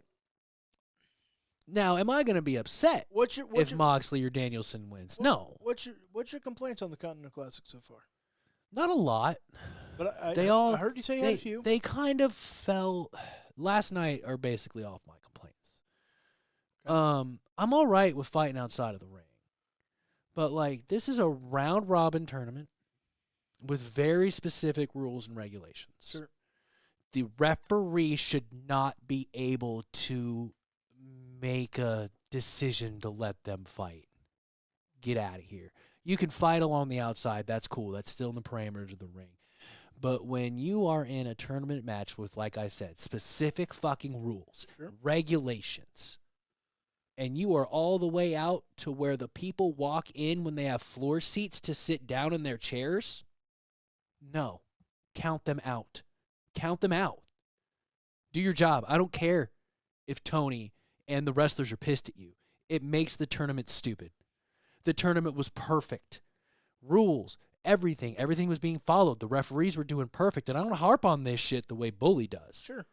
But when I pull out my phone in a Moxley match, and a good Moxley match at that, because it's in a tournament with set rules, and you could have just both given them 1 point and, maybe made us think that Roosh might win the tournament. That's my other problem. It's blatantly obvious who's going to be at the top of the tournament. Did you have to make it blatantly obvious? The only people at the top are going to win every match until the last one. It's not entertaining for me. There's no, oh my God, there's no second guess. everyone that's lost every match is mathematically eliminated. What's the point of them even, like, Excalibur can't get me with they want to give a good showing with the rest of their matches. Get the fuck out of here. It's not a good enough reason. They should probably out of the tournament and doing separate matches. Yeah. Or something. And I don't want to bitch and moan because it was just one night of the tournament. Overall, I don't have a complaint about the tournament. One thing, last night there was too much outside fighting with no count whatsoever. Yeah. No breaking the count. Like, if you have Moxley threaten the referee and then fight with Roosh all the way out the entranceway, I can kind of buy into it a little bit more. Yeah. But there's no threat to the referee. He doesn't feel unsafe. They're far as shit away. Ring that bell. I'm out. Yeah, he needs to be grabbing a kendo stick and threatening him with an inch of his life. Yeah, like or do what often can be done, and that's if you're going to fight around the ring, and even further, just make sure you beat that 10 count. Well, that's why I said fight around the ring, and that's it, because you can break the 10 count, or do something crazy, like not crazy, but like a suplex off the barricade that makes the referee come out and check on you. Yeah. Then the referee's already out there, and you can continue the fight out there because the ref can't count you out unless he's in the ring. Because then he broke the count as well. Yeah. And this is a small pet peeve, and I know this is going to be weird for some. I love the rule about no outside interference. Love it. But that doesn't mean that everybody's banned from ringside. I think the people that are... Well, it is. That's the actual rule. But everyone's banned from ringside. See, I think... I know this is going to sound weird, but I think for the sake of this tournament, because those are some guys on TV that aren't getting on TV at all. Because being off TV is the death nail. Yeah, you know that as well as I do. I think for this tournament, out of respect for the tournament, to make it seem like a bigger deal, I think you're outside, like Jay Lethal and Jeff Jarrett come to mind. They alternate for each other usually. They're not. I think, especially two respected veterans like that, right? Jay Lethal is Jay Lethal. Jeff Jarrett is an underrated icon of this business, to be clear. I think they could say in character, for the respect of this tournament, we will not intervene. And still be on TV, because Jeff Jarrett hadn't been on TV. And I'm not saying I'm crazy more Jeff Jarrett. Well, here it is. I'm saying why is Danielson the only one guest commentating during these matches? That's good. That's a good point too. Why? We should have people that are in the tournament, and we should have people that are outside of the tournament that want to be in next year's. Yeah, I got you. Yeah, I like that. Because they've had Danielson and they've had Daddy Magic. That's it. So I don't know what this means to Brody. I don't know what this means to Claudio. I know what it means to Eddie Kingston, because he's the Ring of Honor champion and he doesn't want to lose. They should be, but he's mathematically eliminated at this point. They should, I think not. It's very unlikely, but he's not mathematically eliminated. They should have a Jeff Jarrett come out and sit on. Because I'm not confused by the scoring. And explain to me why does Jay Lethal want this? Yes. Because who knows Jeff Jarrett better than Jay Lethal? And I don't even mean in kayfabe. Dude, the crowd was so behind him last night. They were tight in TNA. They're back together. Wow. And so how about this? I can meet you in the middle. You're right. Let's keep them banned from ringside. But let's find a way to get those side pieces like Jeff Jarrett and or Jay Lethal, depending on the match, in there for each other. Yes. Because if you're off TV, it is the death nail. It's terrible. There's nothing. If Hardy wants to complain about losing too much, at least you're on TV, pal. Right. So yeah, I like the Continental Classic. I want it back next year. Here's my true complaint. Although the winner of next year's Continental Classic better earn a title shot. Yeah. This better be a one-off for the title tournament, and then you got to earn a shot at the title. Yep. And I don't like that. I understand being for the Ring of Honor Championship, because that's an AEW brand at this point. I don't like that it's for a New Japan belt.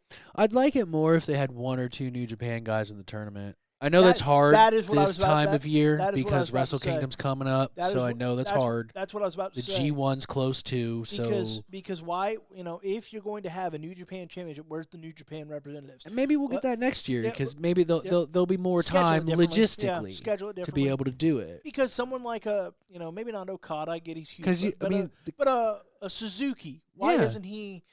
Because he freelances. Because you could have the Continental Classic tournament in the summer if you want. Yeah, frankly, it would be better. It's not tied to the winner. It would be better served. That's because those. You can use more New Japan people. There's a lull in business always. It gets people tuning in. That's where, again, and I said this for WWE, the summer, you need to try some stuff because people tune out anyway. So this is where you got to figure out what gets them back. And I don't mean that it's going to be major numbers, but notice the incremental differences in your quarter hours. What do people really want to see?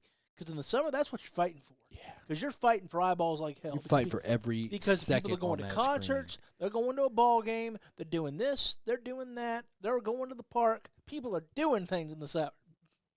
Because it's summertime. And Sit the back living's and easy. unwind. Yeah, the living's easy, boys. So I mean, would it like was. my biggest complaint of the Continental Classic myself, because I was going based off what you said, because I thought you made good points. Why is this important? Mm-hmm. That's my biggest complaint. I don't know. Why is this important? I know why it's important to Eddie Kingston. Because That's cool. Because he put his titles on the line. Yeah, that's cool, but I don't know why anyone else cares. Everybody, why is Bryan Danielson, kayfabe wise, why is Bryan Danielson risking his health for this tournament? Huh? He's not facing MJF for the World Championship, Nope. the richest prize in all AEW. He's potentially becoming a Triple Crown champion. Two of those, well, one of those belts he's had, the Ring of Honor Championship. And so I don't know why you would risk your sight potentially, because it's the orbital area. Other than the fact he's like Sheamus and likes to fight. That's not enough. Well, at that point, but see, that's where I agree. It's not enough because we've acknowledged how much he values his family in AEW and both WWE. Yes.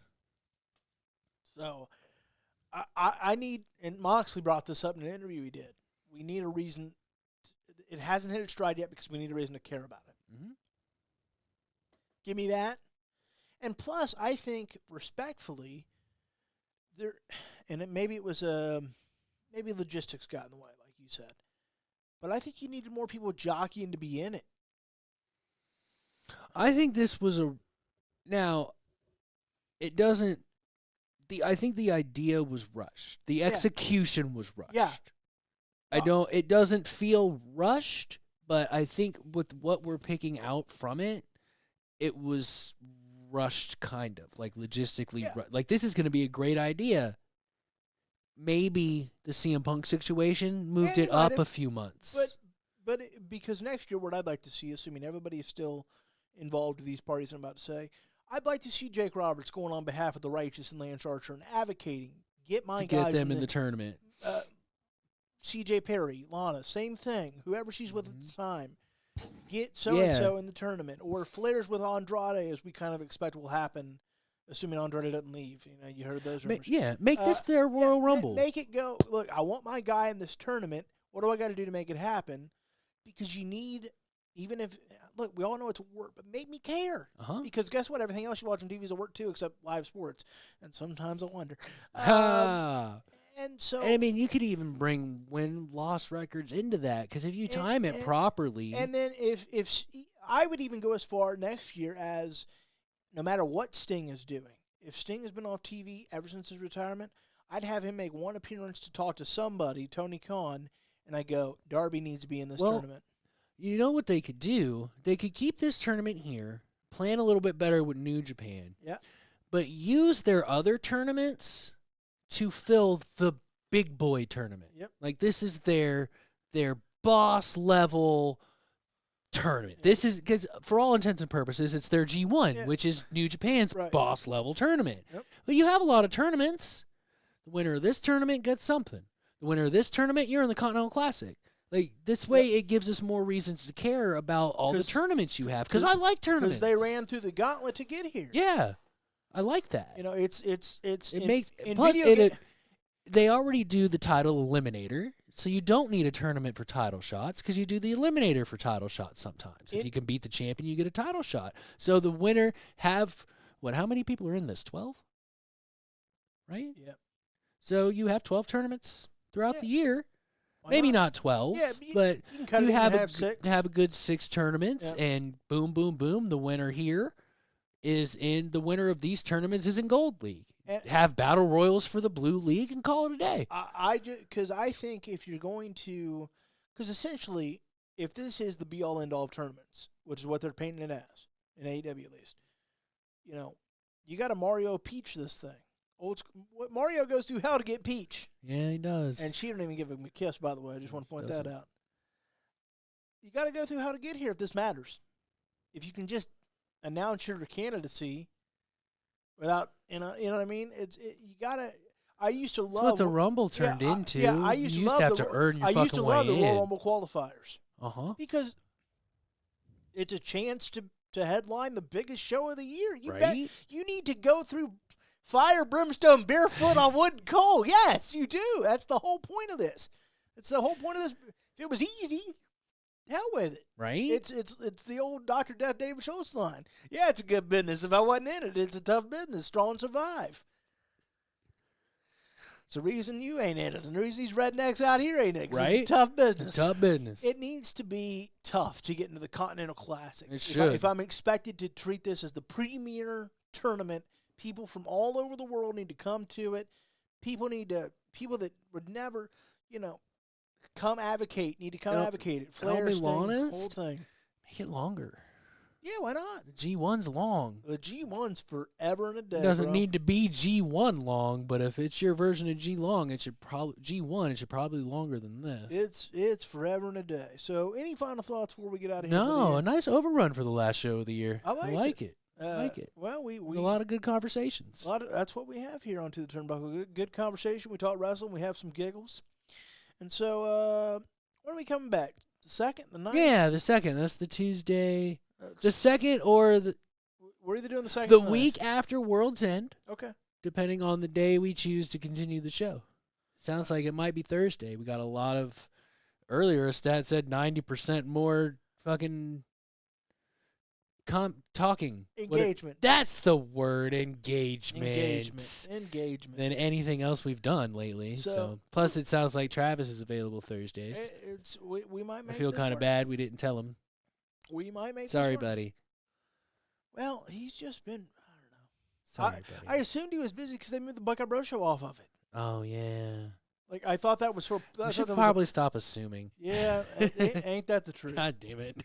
So with that, we hope you've enjoyed To the Turnbuckle today, this year, and we will be back in 2024. We wish you a wonderful holiday season no matter what you're celebrating. Happy Hanukkah to those that celebrate. Merry Christmas to those who celebrate. Happy Kwanzaa to those who celebrate. I feel like that's more genuine than happy holidays. No, I like that too. And so we hope you have a wonderful holiday season and a happy new year. And by the time that first Tuesday rolls around, we'll have your back like a butt crack. Till then, have a wonderful holiday season. Keep watching wrestling. We'll be back after World's End because, believe me, our world is just beginning. We'll see you in the ring. Ding, ding.